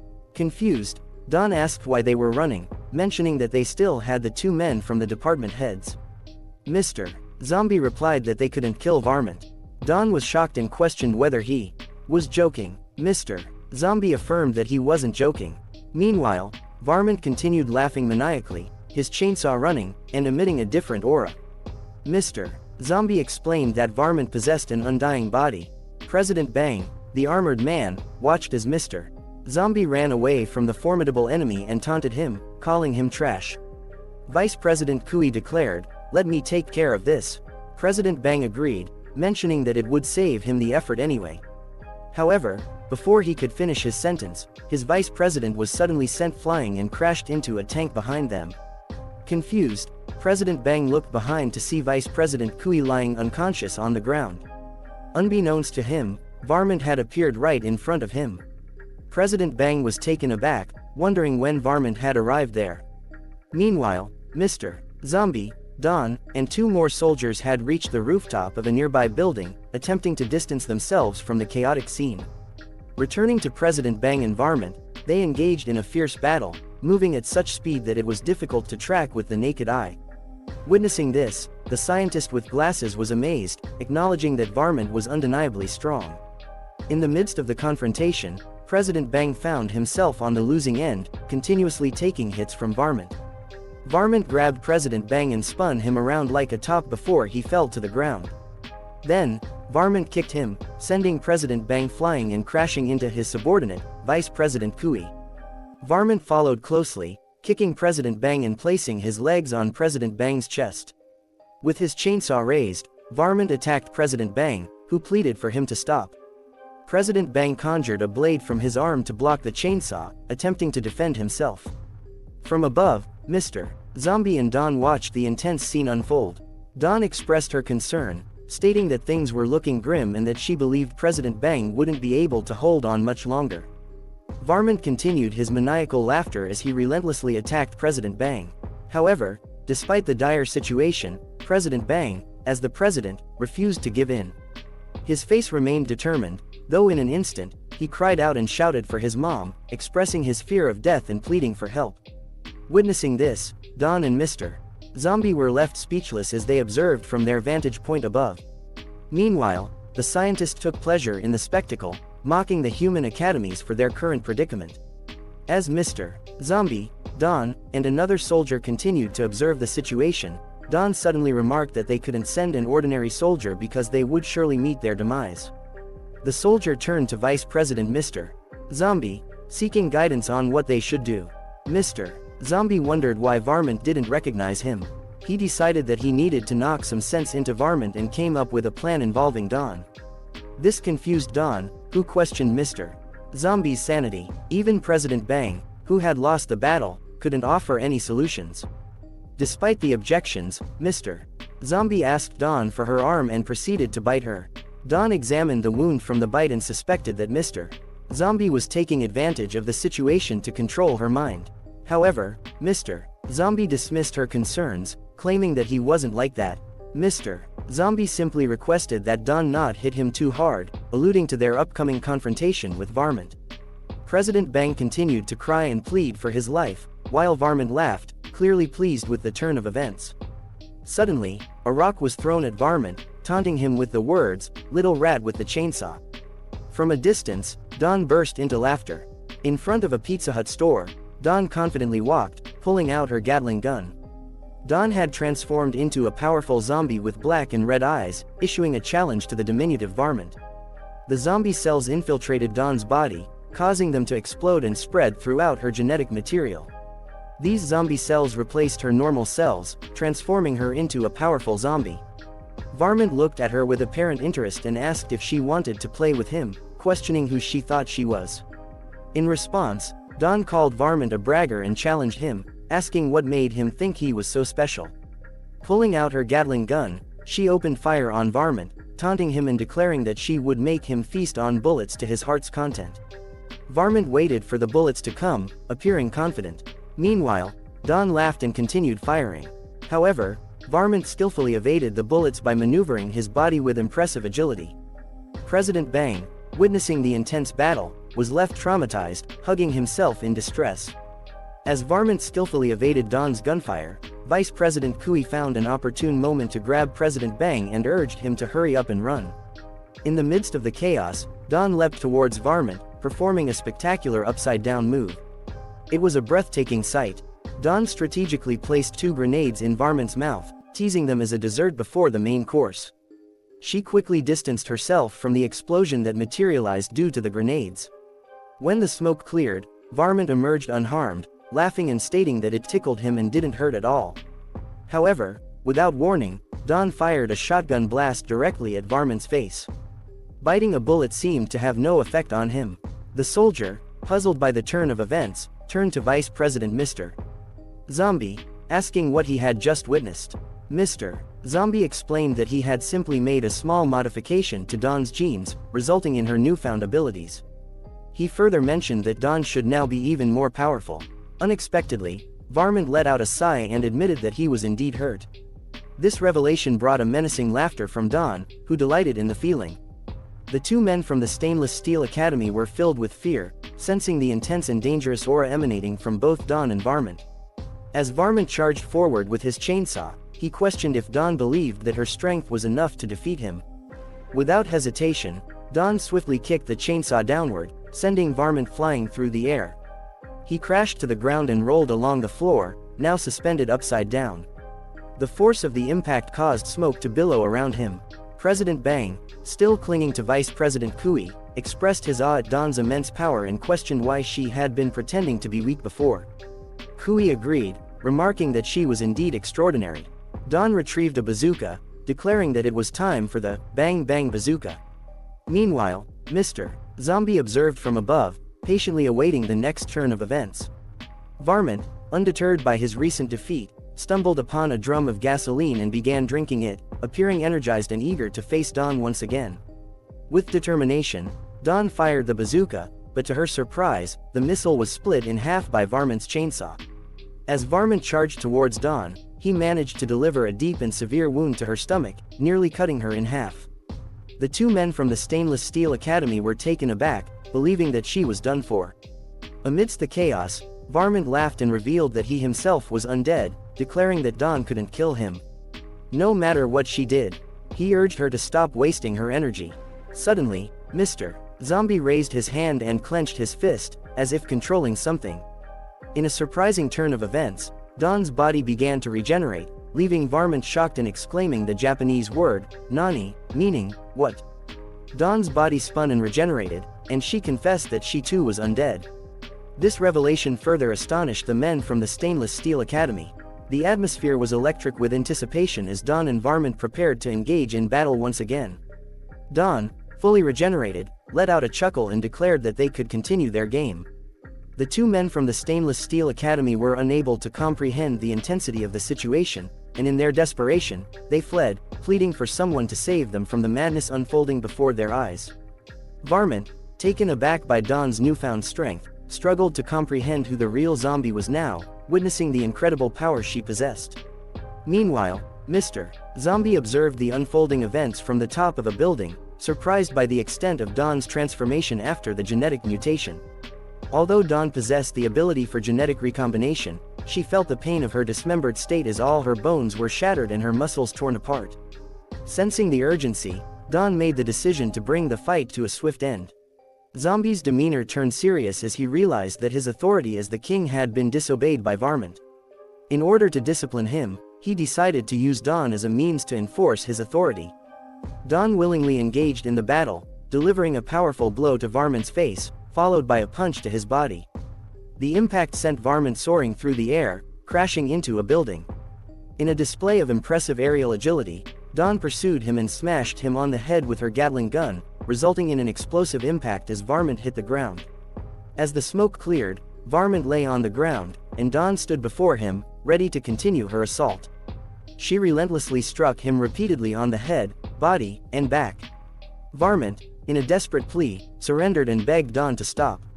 He tearfully expressed his willingness to leave and return home immediately if she would just cease her relentless assault.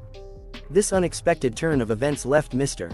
Zombie speechless, as well as the scientists watching the scene unfold from their room, his eyes fixed on the monitor.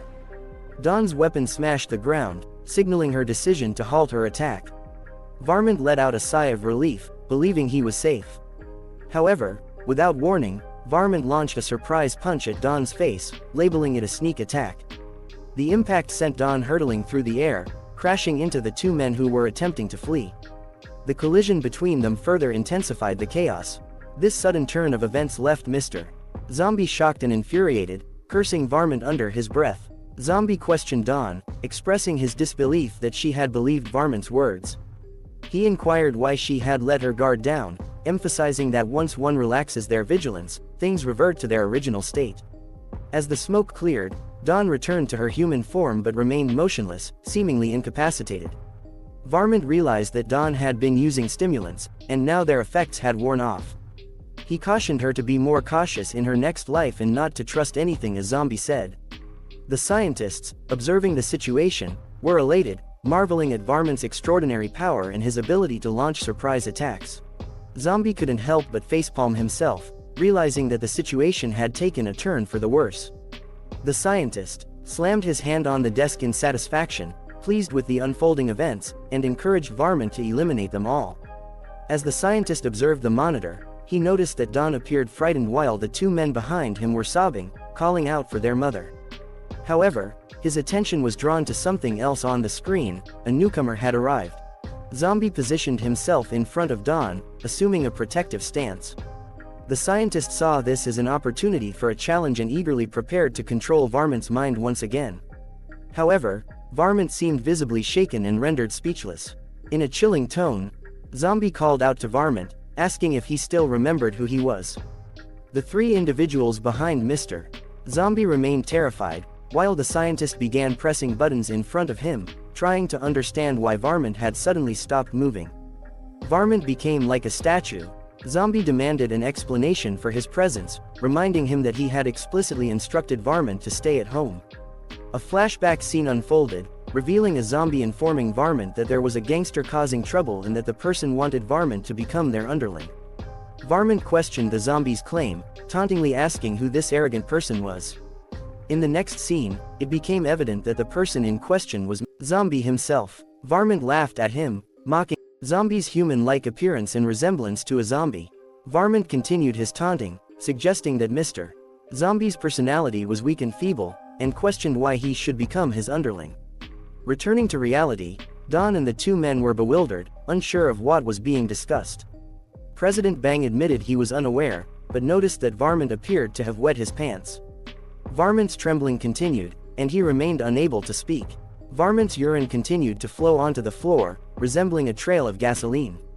The scientist persistently pressed the command button, yet Varmint remained motionless. Zombie, with a stern expression, sought an explanation, while Varmint seemed to want to escape. In the next moment, Zombie forcefully grabbed Varmint's face.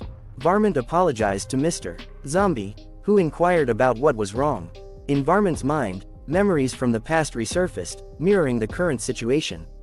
Zombie wore a smile as he questioned Varmint about his troubles.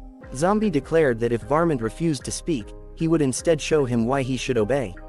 Just as in the past, Zombie forcefully gripped Varmint's face. Returning to reality, Varmint found himself sobbing while the scientist scolded him for being frightened.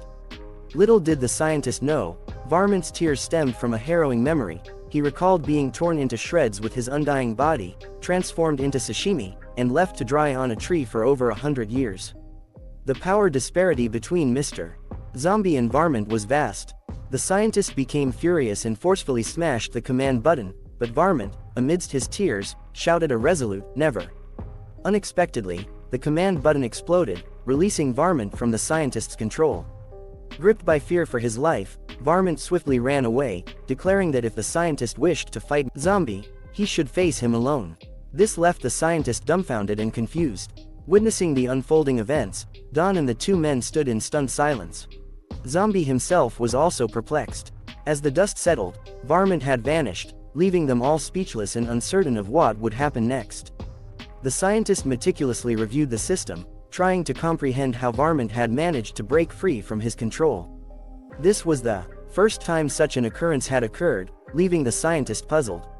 Despite the setback, the scientist reassured himself that he still had more zombies at his disposal. However, Faye intervened, placing a hand on the scientist's shoulder and urging him to cease his actions, asserting that they had done enough. When the bespectacled scientist inquired why, Faye replied that they were on the verge of being defeated. Meanwhile, in a helicopter, President Lanky and Violet, accompanied by another president and two soldiers, were discussing their mission. They were joined by a spy, whom Lanky questioned about the presence of his brother, Faye, in the area below. The spy confirmed Faye's presence and mentioned the vast size of the location, a 6-floor structure spanning over 11,000 square meters. This revelation startled the two presidents, realizing that it would take an extensive amount of time to search such a large area thoroughly. At that moment, a man wielding a sword stepped forward, unsheathing his weapon. He proclaimed that problems could be resolved with sheer strength and leapt from the helicopter, heading towards the scene. Lanky was taken aback by the man's audacity, describing him as a reckless idiot. Harnessing his immense strength, the man propelled himself downward with great speed, generating a swirling vortex of wind. His sword whirled in tandem, resembling a spinning cyclone as he descended. Upon landing, a tremendous explosion erupted, engulfing the surrounding area in a massive blast. The force of the impact caused the ground to crumble, with rocks tumbling down. As the smoke cleared, a sizable crater lay beneath the man, who proudly proclaimed that his mission was accomplished. He quipped that it was faster than taking an elevator. However, Lanky regarded the man as a foolish musclehead, questioning whether men ever knew how to use their brains and pondering what the man would have done if it had been a trap. The chief interjected, asserting that in the face of absolute power, all schemes were rendered useless. With that, the chief leapt from the helicopter, declaring that he would entrust the second line of defense to the others. However, this further angered Lanky, asking if there is anything in their stupid mind other than blowing up things. The soldiers commenced their search operation, each assigned to explore a specific room. One soldier announced that the target had been surrounded, while another reported to Chief Gang that Area 1 was clear of any individuals. Similarly, another soldier informed Chief Chin that there were no signs of anyone in Area 2. Considering the possibility of the scientist escaping, the man with the sword questioned the chief. However, the chief confidently declared that it was impossible, as he had sealed off all routes in and out of the city, be it by land, water, or air. Not even a mosquito could pass through undetected. Frustrated, Lanky voiced her impatience, questioning why they should wait there while the bad guys remained at large. She expressed her annoyance to President Violet, suggesting that if they worked together, they could be just as formidable. However, President Violet urged her to stop, reminding her that they were their superiors. Lanky, still irritated, crossed her arms and declared that instead, she would curse them with bad luck. Meanwhile, on top of a building, scientists were busy making plans under Brother Faye's orders. The man stood in front of some notes written in Zombie King, wondering about their contents. After reading the notes, he discovered information about an extremely dangerous Zombie King. The final sentence instructed him to open it if he was brave enough. He then ordered a soldier to detonate it for him. However, the Grand President interjected, reminding everyone that their primary objective was to capture someone. They realized that they were not falling for the bait. The bespectacled man hurriedly reported to Brother Faye, who remained unperturbed. Brother Fei retrieved a detonator from his pocket and, with a button press, initiated a countdown on a remote bomb hidden behind the cultivation chamber. Sensing the imminent danger, the Grand President knew it was too late to evade. A powerful explosion erupted, engulfing the soldiers in flames. However, to the president of the Stainless Steel Academy, the explosion barely registered as a scratch. Upon learning that something had emerged from the cultivation chamber, Brother Fei burst into maniacal laughter. He declared that the destruction of humanity would begin that day and commanded his greatest creation to slaughter all humankind, even himself if necessary. As the smoke cleared in the underground lair, both the president of the Stainless Steel Academy and the Grand President were utterly bewildered by the sight before them. The so-called Zombie King turned out to be nothing more than a helpless zombie infant. The two leaders were dumbfounded by this absurd revelation. As the president of the Stainless Steel Academy moved closer to investigate, the Grand President cautioned him to be careful, explaining that the more harmless a creature appeared, the more dangerous it could be. Undeterred, the president charged forward, slashing at the creature with his blade. However, Brother Fei, the helpless zombie infant, evaded the attack with eerie agility. Realizing the gravity of the situation, the Grand President exclaimed that he had anticipated it would come to this. He swiftly ordered a hasty retreat, shouting at the soldiers to withdraw quickly or they would all perish. As the soldiers scrambled to escape, the president of the Stainless Steel Academy, refusing to admit defeat, scoffed at the idea of a tiny zombie posing any real threat. He launched another ferocious attack, cleaving the zombie in two. However, Brother Fei's victory was short-lived as the two halves of the zombie mutated into separate entities. Stunned, the president exclaimed, "What kind of monster is this?" In a bizarre twist, the two independent zombie infants emitted strange utterances and fused back together. Meanwhile, Professor Jamie had already fled to the rooftop, and Brother Fei decided to release the zombies while their enemies were still unaware. Amidst the ensuing chaos, the bespectacled man unleashed all the zombies within the city. In an instant, a horde of zombies rushed toward Lanky and her team. However, Lanky remained composed in the face of this onslaught. As her subordinate prepared to call for reinforcements, she stepped forward and commanded them to stand down. With a swift motion, she removed the hairpin that held her hair in place, and it transformed into a sharp, gleaming sword. In that moment, Lanky wielded the sword with the grace and poise of a legendary heroine. With a whoosh sound, she swiftly kicked the zombie's chin, sending each undead creature soaring through the air. Utilizing the springiness of a nearby tree, Lanky gracefully leapt skyward. The vice president, who witnessed the scene, was astonished by Lanky's lightning-fast swordsmanship. In just a few breaths, she landed back on the ground, while the airborne zombies were reduced to mere fragments. The vice president, who had been enjoying his lunch, was left dumbfounded as his plate was now adorned with top-tier zombie sushi. With her arms crossed, Lanky scoffed, dismissing the zombies as a mere warm-up. Meanwhile, the bespectacled man on the rooftop fumed with frustration that the newly released zombies were dispatched so easily. He yearned for the presence of the chainsaw-wielding zombie, vowing to make Lanky suffer. He proceeded to direct more zombies towards her.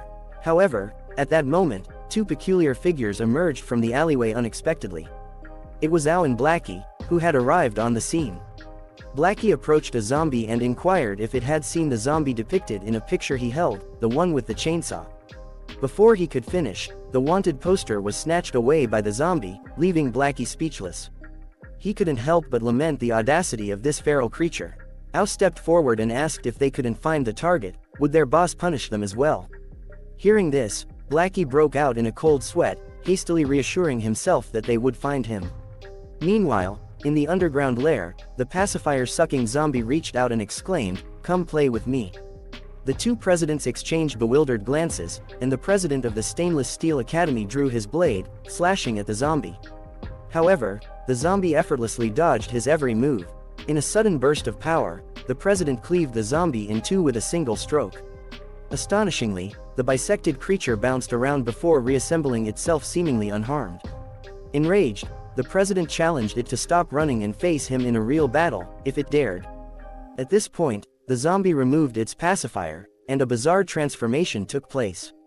The once diminutive creature now stood as a tall, alluring female zombie. The two presidents gaped in disbelief, wondering what on earth they were witnessing. Suddenly, the zombie addressed them, exclaiming, "What's the matter? Come play with me." However, for the president of the Stainless Steel Academy, the presence of a beautiful woman did not hinder the speed at which he drew his sword. Instantly, he unleashed a fierce double-edged slash towards the female zombie. But in the next second, he was dumbfounded, as his domineering strike was effortlessly caught by a simple lift of her hand. No matter how hard he exerted himself, the steel blade refused to advance any further. Witnessing this scene, the president of the Stainless Steel Academy realized he was no match for her and quickly turned to shout, "What are you waiting for? Hurry up and help." Upon hearing this, the Grand President, no longer hesitant, made a dazzling appearance with a booming sound as Mech Number 1. Yet, before he could even make a move, he was sent flying by the female zombie's inch punch. The terrifying force pierced straight through a large building, coincidentally landing in front of Blackie and Ego. Seeing the sudden appearance of this injured human, Ego instinctively asked, "He seems to be on the verge of death. Should we save him?" Blackie hurriedly retorted, "Are you stupid? We're zombies." Just then, another deafening explosion erupted from the underground dungeon, followed by the Stainless Steel Academy president being sent flying like a cannonball. Violet and Lanky hurriedly approached, asking about the events in the dungeon. Despite enduring pain, the president of the Stainless Steel Academy raised his hand and pointed behind them, instructing them to see for themselves. Upon hearing this, the two women swiftly turned around, revealing expressions of astonishment as they recognized the newcomer, an alluring female zombie leisurely leaning against the railing, yawning, and casting a flirtatious glance at Lanky and Violet. Witnessing this bizarre scene, Violet instinctively felt that this zombie was no ordinary being, while Lanky hastily drew her sword and declared that they must cooperate and not let the zombie escape. However, despite the combined pressure from the two presidents, the enchanting female zombie remained unflustered, even playfully beckoning them with her finger. Meanwhile, on the other side, Zombie and the others were leisurely barbecuing skewers. At that moment, the president of the Steel Blade Club picked up a cup of tea and obsequiously offered it to President Zombie, inviting him to have some tea. However, before Zombie could even take a sip, a thunderous noise suddenly erupted from the far end of the street, leaving Don momentarily bewildered. He asked what was happening over there. Upon hearing this, Zombie promptly stood up and announced, "Let's go and see what's going on." Lanky struck first, hurling her precious sword at the zombie. It only managed to leave a small wound on her face. Witnessing this, Violet hastily drew her blade and charged as well. However, within the next second, she found herself kicked in the chin by the female zombie, causing excruciating pain that nearly caused her to lose consciousness. The female zombie then spoke, saying, "Your speed is decent, but your strength is sorely lacking." Infuriated by the remark, Violet performed a 360-degree spin in midair before delivering a powerful kick to the zombie's head. Despite the force of the blow, the female zombie remained unscathed. Sensing danger, Violet hastily retreated. As she did, Lanky charged forward, brandishing her sword. Countless sword energies swirled around the female zombie, instantly reducing the surrounding buildings to rubble. Yet, the zombie emerged from the onslaught completely unharmed. Meanwhile, the president of the Stainless Steel Academy, despite his own pain, managed to find a secluded spot. He quickly removed his pants and activated the machinery on his back, transforming into an armored knight. This was the Stainless Steel Academy's secret weapon, Steel Heart No. 1. The scene returned to Lanky and Violet, who continued their intense battle. However, as they prepared to launch their final attack, the female zombie suddenly extended a 2.5-meter-long tongue and underwent a series of grotesque mutations. The sight left Lanky and Violet dumbfounded. What kind of creature was this? The female zombie slammed her palm into the ground, sending Lanky and Violet flying with the force of the ensuing shockwave. In the meantime, the once alluring female zombie had fully transformed into a bizarre 8-pack-bearing mutant minor. Fortunately, the newly transformed president of the Stainless Steel Academy arrived to join the fight. Lanky and Violet, who were severely wounded, shouted for a retreat, realizing they were no match for the mutant minotaur. However, the overconfident president ignored their warnings and arrogantly approached the creature, stating that he hoped it could withstand his attack. They prepared to settle the fight with a single blow. The president and the minotaur zombie exchanged blows, and the impact of their fists colliding sent Lanky and Violet flying once again. The tremendous explosion caught Zombie's attention, who was not far away. As the smoke gradually cleared, all that remained of the president from the Stainless Steel Academy was a half-destroyed shell, while the minotaur zombie appeared unharmed. The mutant declared that the humans had lost, but the president of Stainless Steel Academy refused to accept defeat, claiming that he hadn't lost yet. The mutant remarked that it seemed the human wouldn't acknowledge their defeat until they faced complete destruction. Meanwhile, the sun shone brightly as Zombie's team searched for the source of the commotion they had heard earlier. Dawn was curious about what was happening in the area they were approaching. Suddenly, Zombie caught a familiar scent and looked in the direction where something seemed to be unfolding. The mutant zombie suggested that the president of Stainless Steel Academy refused to surrender until he witnessed the mutant's true power. The president was taken aback by the mutant's statement, realizing that the mutant had yet to reveal his full strength. In the next moment, the mutant zombie's body underwent another transformation, assuming a different zombie form with horns. Lanky and Violet were left in a state of shock upon witnessing this unexpected transformation. The bespectacled scientist reported to Dr. Faye that they had lost control over the mutant zombie. Faye responded calmly, stating that it was all right since this was, in fact, the true zombie king they were dealing with. The zombie king shifted his attention to the president of Stainless Steel Academy, expressing his belief that there was no need to continue the fight. In response, Violet and Lanky, who were standing beside the president of Stainless Steel Academy, charged towards the zombie king. They aimed to strike the zombie king's neck, attempting a sneak attack. However, the zombie king smirked, fully aware of their intentions. With a flick of his hand, a powerful force emanated, causing the three presidents to be thrown backward. The force shattered the glass from nearby buildings, leaving Lanky and Violet coughing and sent flying a great distance. Unintentionally, they ended up in the vicinity of our protagonist group, where Zombie caught both Lanky and Violet. Dawn was shocked to see them and immediately inquired about what had happened.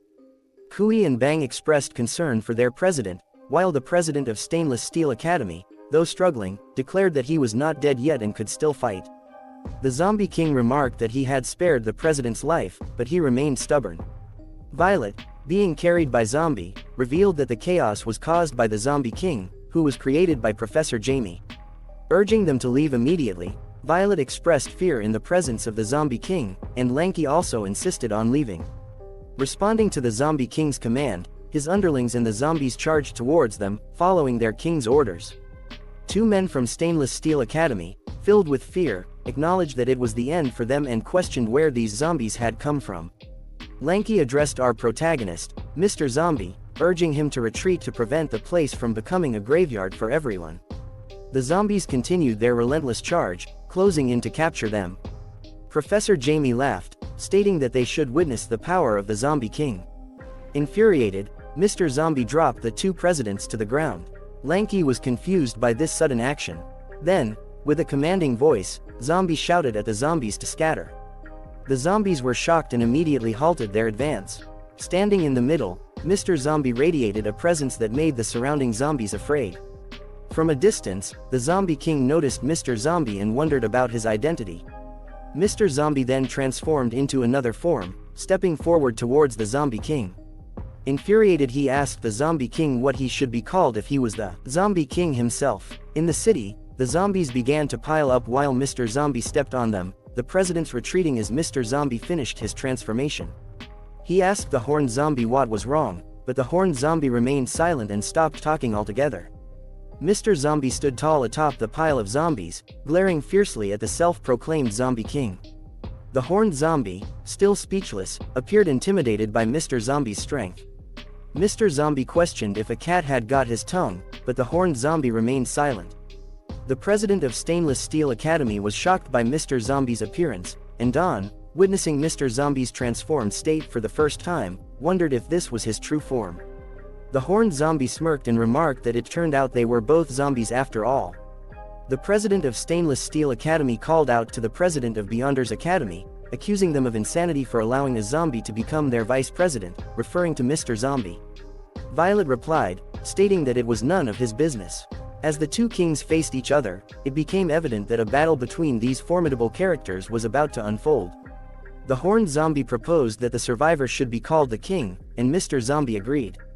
The horned zombie declared, "Here I come," and Mr. Zombie patiently awaited his attack. The horned zombie initiated an attack, throwing a punch at Mr. Zombie. However, the punch seemed to have no effect on him, and Mr. Zombie asked if the zombie king had eaten yet. Gritting his teeth, the horned zombie sensed that something was amiss. In the next moment, Mr. Zombie delivered a powerful punch to the Zombie King's stomach, sending him and his underlings flying through the air. Don was taken aback by this display of strength. Mr. Zombie suggested that the horned zombie should eat a full meal before attempting another attack, as his punch seemed weak. With a single punch, the entire pile of zombies was sent flying, propelled by the force of Mr. Zombie's blow. The horned zombie, still airborne, was propelled far away, crashing to the ground until he reached the edge of the land. He collided with a large ship of the Beyonders Academy, causing significant damage and forcing the soldiers aboard to abandon the vessel. The ship suffered severe damage, with its front section appearing to sink. The horned zombie lay on the ship's deck, recovering from the impact. Professor Jamie and the bespectacled man were shocked by this turn of events, particularly by the revelation that Mr. Zombie was also a zombie. They watched as the horned zombie was sent flying and witnessed the resulting explosion.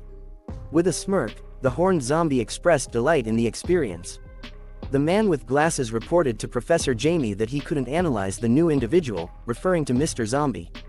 Subsequently, the horned zombie dived into the sea, positioning himself beneath a submarine. He then lifted the submarine into the air, astonishing Don and Violet with this unfolding spectacle. The horned zombie hurled the massive submarine into the city, declaring that he was extremely satisfied and full. With the submarine now in the city, Don made the decision to change their location, deeming it the best course of action. Meanwhile, Blackie was diligently welding something while Agu watched attentively. Agu placed a hand on Blackie's shoulder, urging him to stop welding. He directed Blackie's attention to something behind them, and they both turned around. The Grand President, also known as the Chief, who was visibly angry. He expressed his frustration as the two zombies were welding his body, cutting the pieces that needed to be welded and welding the pieces that needed to be cut. Agu remarked that they could sense the aura of their king, and Blackie was left speechless. Returning to the ongoing battle, someone propelled themselves from above. It was Mr. Zombie, now upside down in the air, holding a rope and calling out, "Over here." The horned zombie smirked, taunting Mr. Zombie to try again. With a sense of satisfaction, Mr. Zombie launched an attack using the rope. He caught the horned zombie by the neck with the rope, while the zombie prepared to counterattack in midair, ready to pull the rope. Meanwhile, the president of Stainless Steel Academy was bewildered, questioning whether Mr. Zombie was a genuine zombie.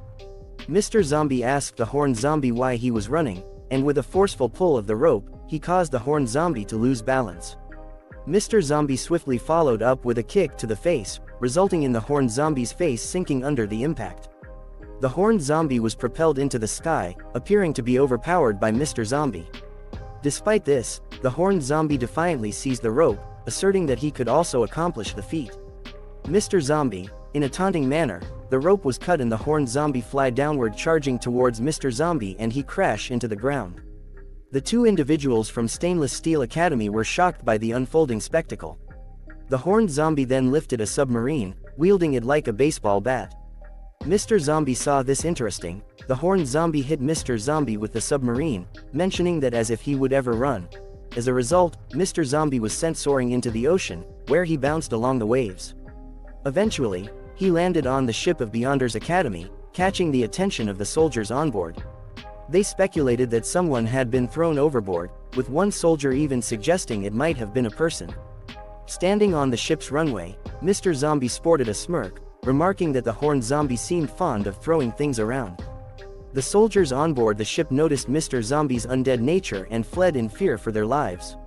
In the chaos, someone shouted for everyone to abandon the ship. In response, the horned zombie retorted to Mr. Zombie, questioning why he cared and suggesting that he, too, could throw something if he possessed the ability. Meanwhile, Agu held the chief by the head, both observing the unfolding events from a distance.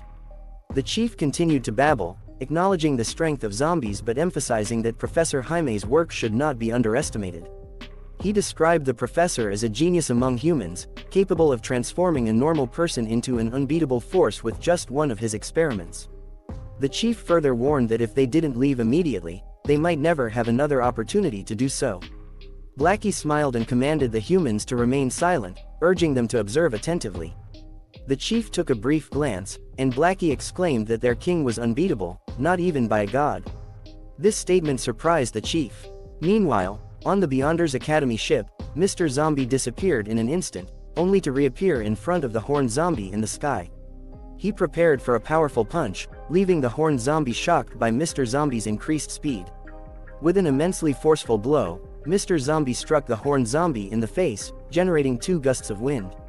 The impact sent the horned zombie hurtling into outer space. As he opened his eyes, he wondered where he was, but suddenly something was about to collide with his face. It was the enormous battleship of the Beyonders Academy, which Mr. Zombie had hurled at him, propelling him even farther away. The battleship crashed onto the moon's surface, effectively trapping the horned zombie between its wreckage. Mr. Zombie responds by showing the horned zombie that he can also throw things. The onlookers stood in shocked disbelief, their mouths hanging open, as the astonishing events unfolded. The scene shifted back to Earth, where Mr. Zombie burst into laughter. The ship remained lodged in the moon's surface, piercing the ground. The presidents of the respective academies were left dumbfounded, unable to comprehend the magnitude of the ongoing battle. Dawn came to a realization, understanding that there was no point in running. No matter where they fled, the fight would inevitably catch up to them, as even the moon had become entangled in the conflict. Meanwhile, the horned zombie continued to struggle, determined not to be defeated just yet. Tapping into his power, he freed himself from the wreckage of the battleship, causing it to float in outer space. The horned zombie flew back to Earth, declaring that the fight was far from over and that Mr. Zombie shouldn't get too cocky. Mr. Zombie looked up at the sky, sporting a smirk as he accepted the challenge. With a menacing laugh, he prepared to jump, generating an immense force that sent a nearby soldier flying. Mr. Zombie gracefully landed on the descending battleship, eagerly awaiting their continued battle, and exclaiming for them to proceed. The horned zombie made his way to the ship, intentionally targeting the nuclear reactor. With great force, he cleared away any hindrances and grabbed hold of a wire connected to the reactor. As the ship entered Earth's atmosphere, the wire pulled by the horned zombie triggered a catastrophic nuclear explosion within the reactor. The onlookers and the presidents watched in shock, worried that they would be caught in the blast. A colossal explosion erupted, resembling a sun, and even the ocean waves intensified due to the impact. The explosion gave rise to a massive mushroom cloud of smoke. The wind remained strong, necessitating the people to seek shelter. Mr. Zombie landed on another battleship, causing the rear end to lift under his forceful impact. Meanwhile, the horned zombie also landed on a ship nearby. Clicking his tongue in frustration, he appeared visibly angered, struggling to defeat Mr. Zombie. A small tear appeared in Mr. Zombie's clothing, but he laughed, taunting the horned zombie and asking if he wanted more. Mr. Zombie confidently stated that such minor injuries were nothing more than an itch to him. The horned zombie stood in shock and appeared infuriated. Mr. Zombie maintained his position, observing the battleship where the horned zombie resided. Meanwhile, the presidents and Dawn, accompanied by 2 individuals from the Stainless Steel Academy, took cover in a small pit. Dawn glanced around, hoping that the conflict had come to an end. However, it became evident that it was far from over, as the horned zombie began gathering energy, emanating a dark aura from his body. His arm grew massive as he charged forward. With a proposal in mind, the horned zombie acknowledged their shared species and suggested that they cooperate. He grabbed hold of Mr. Zombie with his colossal hand and proposed that they join forces to destroy the world. The horned zombie offered a compromise, suggesting they divide the territory equally and refrain from encroaching upon each other's domain. As Mr. Zombie was forcibly sent backward, crashing into a building and causing a tremendous explosion, Dawn grew concerned for him.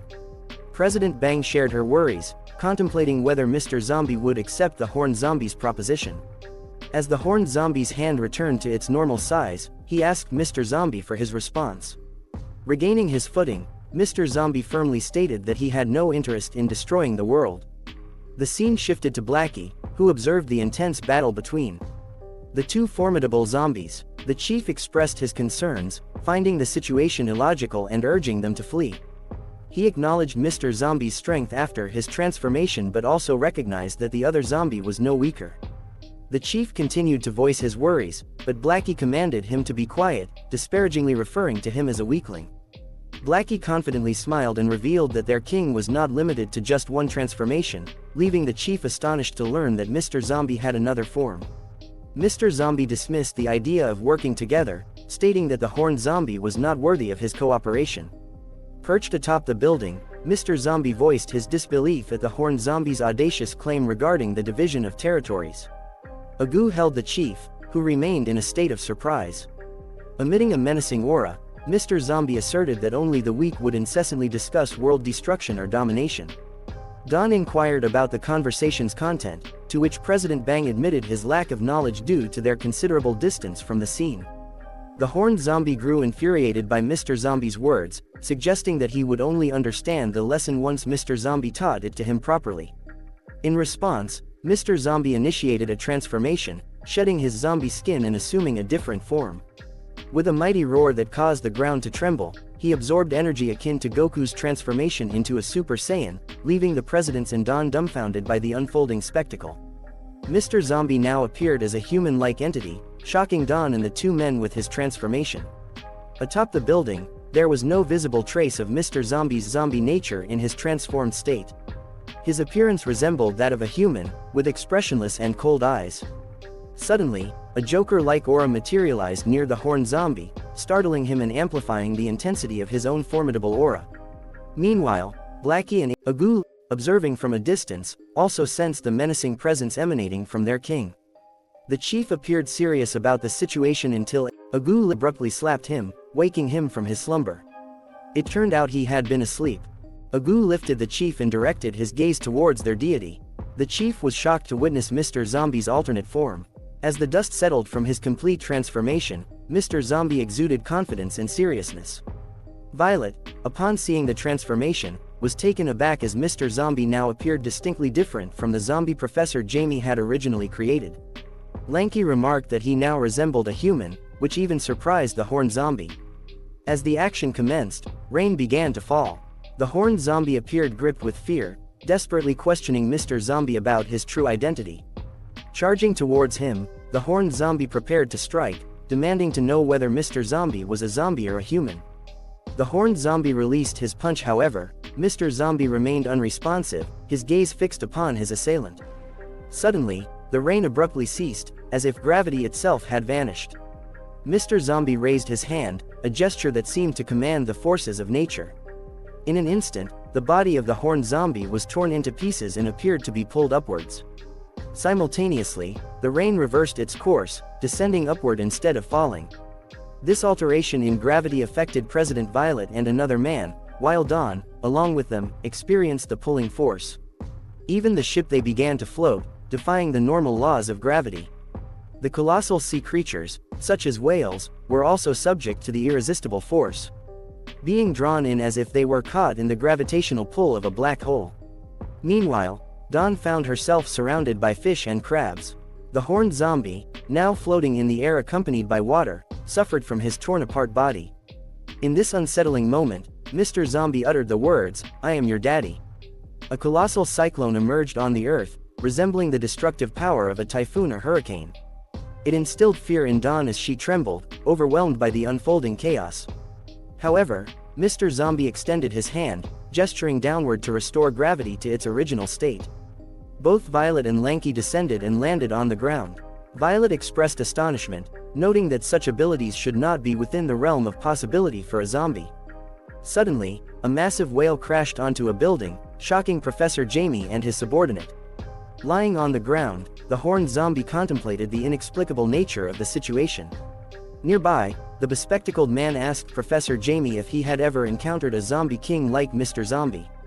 Professor Jamie responded that he had never witnessed anything of the sort in his entire life. Suddenly, the Horned Zombie's lost limb returned, and he attempted to rise to his feet. Uttering the word, regeneration, his muscles and skin commenced a process of rapid regrowth, covering his previously exposed bones. With his body fully restored, the Horned Zombie declared that Mr. Zombie's efforts were in vain. While he acknowledged that he couldn't harm Mr. Zombie, he also emphasized that he couldn't be killed either. The Horned Zombie explained that zombie kings were essentially invincible life forms, capable of regenerating even if dismembered into countless pieces. Upon hearing the Horned Zombie's explanation, Mr. Zombie swiftly moved his arm in a backward motion. In an instant, the Horned Zombie was pulled towards Mr. Zombie, who firmly grasped the Horned Zombie's neck. Raising him off the ground, Mr. Zombie held the Horned Zombie in a choking grip. With a stern expression, Mr. Zombie addressed the horned zombie's misunderstanding about death, questioning whether he believed that physical destruction was necessary for someone to perish. As Mr. Zombie initiated his plan, the horned zombie's consciousness began to fade gradually. Struggling to maintain his grasp on reality, the horned zombie caught sight of Mr. Zombie's eyes and managed to utter a few words. However, before he could articulate his thoughts, the scene abruptly shifted, revealing vast spaceships soaring through outer space. Multiple cyclones raged in the sea, a testament to the chaotic power wielded by Mr. Zombie. Returning to the previous scene, the horned zombie remained in Mr. Zombie's grip, desperately attempting to convey his message. Despite his struggle, the words escaped his lips persistently, "You are the Ancient Ones." In a sudden shift, the scene introduced a man adorned in space armor, brandishing a blade in his left hand. The soldiers aboard the spaceships engaged in battle, while the armored man communicated with someone, stating that this marked the 1351st encirclement in the sixth attempt to bring an end to human civilization. He declared that this time would be the final one. Meanwhile, Mr. Zombie underwent another transformation, his hair elongating into an ominous black aura. Cyclones materialized in the sea, serving as a visual manifestation of his immense power. The horned zombie, on the brink of losing consciousness, caught a glimpse of Mr. Zombie's altered form and remarked that it had changed once again. In a vision, the horned zombie witnessed the outer space spaceships being destroyed, and he desperately pleaded for help, calling out to someone to save him. It became evident in the vision that Mr. Zombie was responsible for the destruction of the invading spaceships. Mr. Zombie had now assumed his fourth form, further showcasing his formidable capabilities. Releasing his final struggle, the horned zombie succumbed in Mr. Zombie's grasp. Mr. Zombie gazed intensely at him, and in a sudden snap, the horned zombie became utterly still. His eyes turned white, signifying the extinguishment of his life. The weather returned to its usual state, with sunlight illuminating the surroundings once more. Dawn and President Violet were left bewildered, questioning whether the ordeal had come to an end. Mr. Zombie released his hold on the horned zombie, allowing him to plummet from the building. With a small thud, the horned zombie's lifeless body landed on the ground. It became evident that Mr. Zombie reigned as the true zombie king. The chief was perplexed by the motionless state of the horned zombie, unable to comprehend what had transpired. Blackie responded, explaining that the third form of their king must have frightened the horned zombie to death. This revelation left the chief in a state of shock. Professor Jamie questioned the plausibility of the situation, while the bespectacled man declared that it was all over. Nearby, a helicopter sat parked, serving as the escape vehicle for the scientist and his accomplice. The bespectacled man informed them that all coastal air defenses and boats had been eliminated. He urged Professor Jamie to seize the opportunity and leave. However, in the next moment, Mr. Zombie appeared before them, startling the scientist and his accomplice. They were taken aback, as they had not revealed their presence and wondered how Mr. Zombie had become aware of them. Mr. Zombie simply observed them, while the bespectacled man began calling for his mother. Mr. Zombie inquired whether they intended to surrender themselves or face the horned zombie in the afterlife. He gave them 1 second to decide. Without hesitation, they extended their hands to be handcuffed, indicating their surrender. Professor Jamie, still struggling to come to terms with the unfolding events, found himself at the mercy of Mr. Zombie, who awaited his surrender. And just like that, Professor Jamie, who was supposed to be killed on sight, was captured alive by Mr. Zombie. Accompanied by soldiers, he was escorted to an armored car, his arms bound by handcuffs. In the vicinity, Mr. Zombie was seated, prompting Violet and Dawn to wonder about his peculiar behavior. Mr. Zombie had reverted to his normal form and expressed that his transformation was too frightening, asserting that he was a kind zombie. Meanwhile, Violet instructed Dawn to approach him and inquire about his well-being. Dawn hesitated, still apprehensive from her earlier encounter with Mr. Zombie, as he was scary earlier, but the president urged her on, mentioning that Dawn would become Mr. Zombie's vice president in the future. With no other option, Dawn cautiously approached Mr. Zombie and inquired about his well-being, mentioning that they were preparing to depart. To her surprise, Mr. Zombie stood up, causing Dawn to startle. He expressed his hunger and revealed his desire for a tear-resistant shirt. Relieved to see that Mr. Zombie had returned to his passive state, Dawn let out a sigh. Curious, Dawn asked Mr. Zombie if he remembered what had just transpired. Mr. Zombie replied that he recalled everything but found the memories slightly hazy. After a moment of reflection, He mentioned that he had encountered numerous peculiar zombies like the horned zombie in the past, but they were all too weak for him to bother remembering. As the convoy made its way back to Beyonder's academy, Professor Jaime's laughter caught the attention of the bespectacled man, who inquired about the cause. Grinning, Professor Jamie admitted that he hadn't expected to encounter a being as powerful as Mr. Zombie. He vowed to obtain a sample of Mr. Zombie's genes and create a being even stronger than him. Just like that, the zombie king created by Professor Jamie was scared to death by Zombie. And the incident with Professor Jamie finally came to an end. Zombie found himself in a meeting with government officials, where one of them inquired about his willingness to assume the role of president.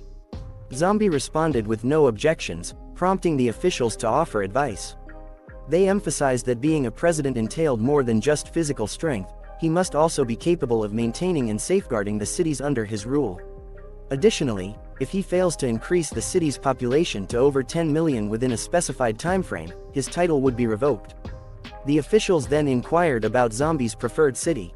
With a smile, Zombie expressed his desire to claim the H-City, where he had apprehended Professor Jamie.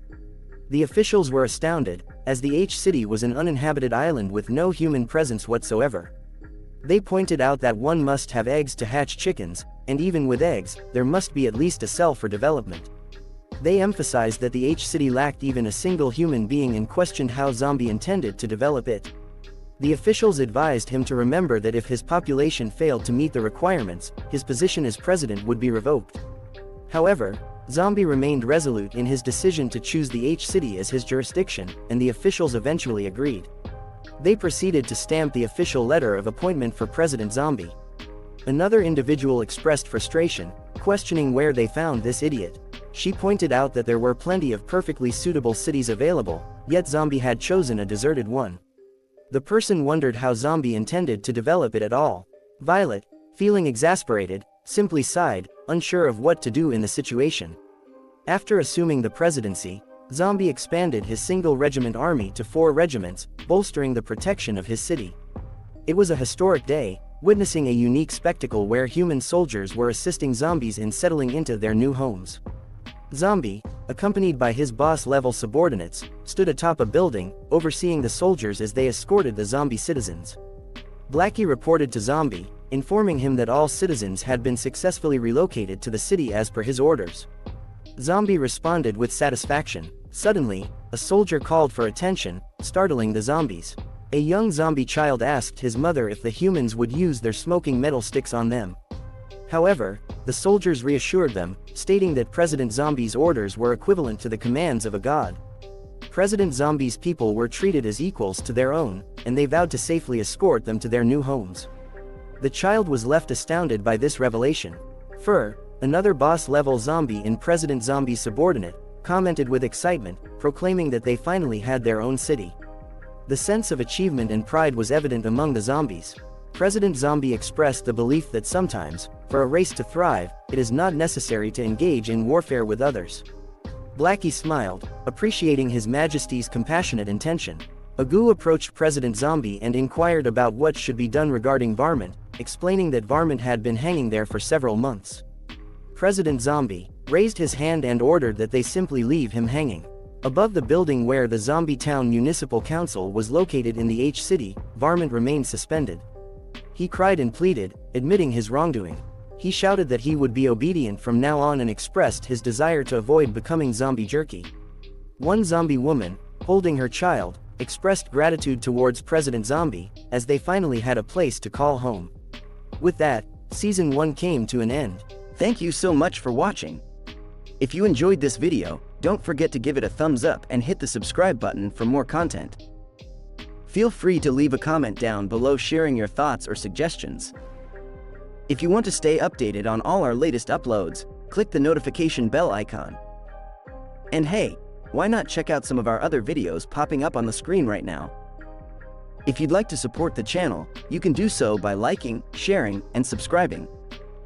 It really means a lot. Peace.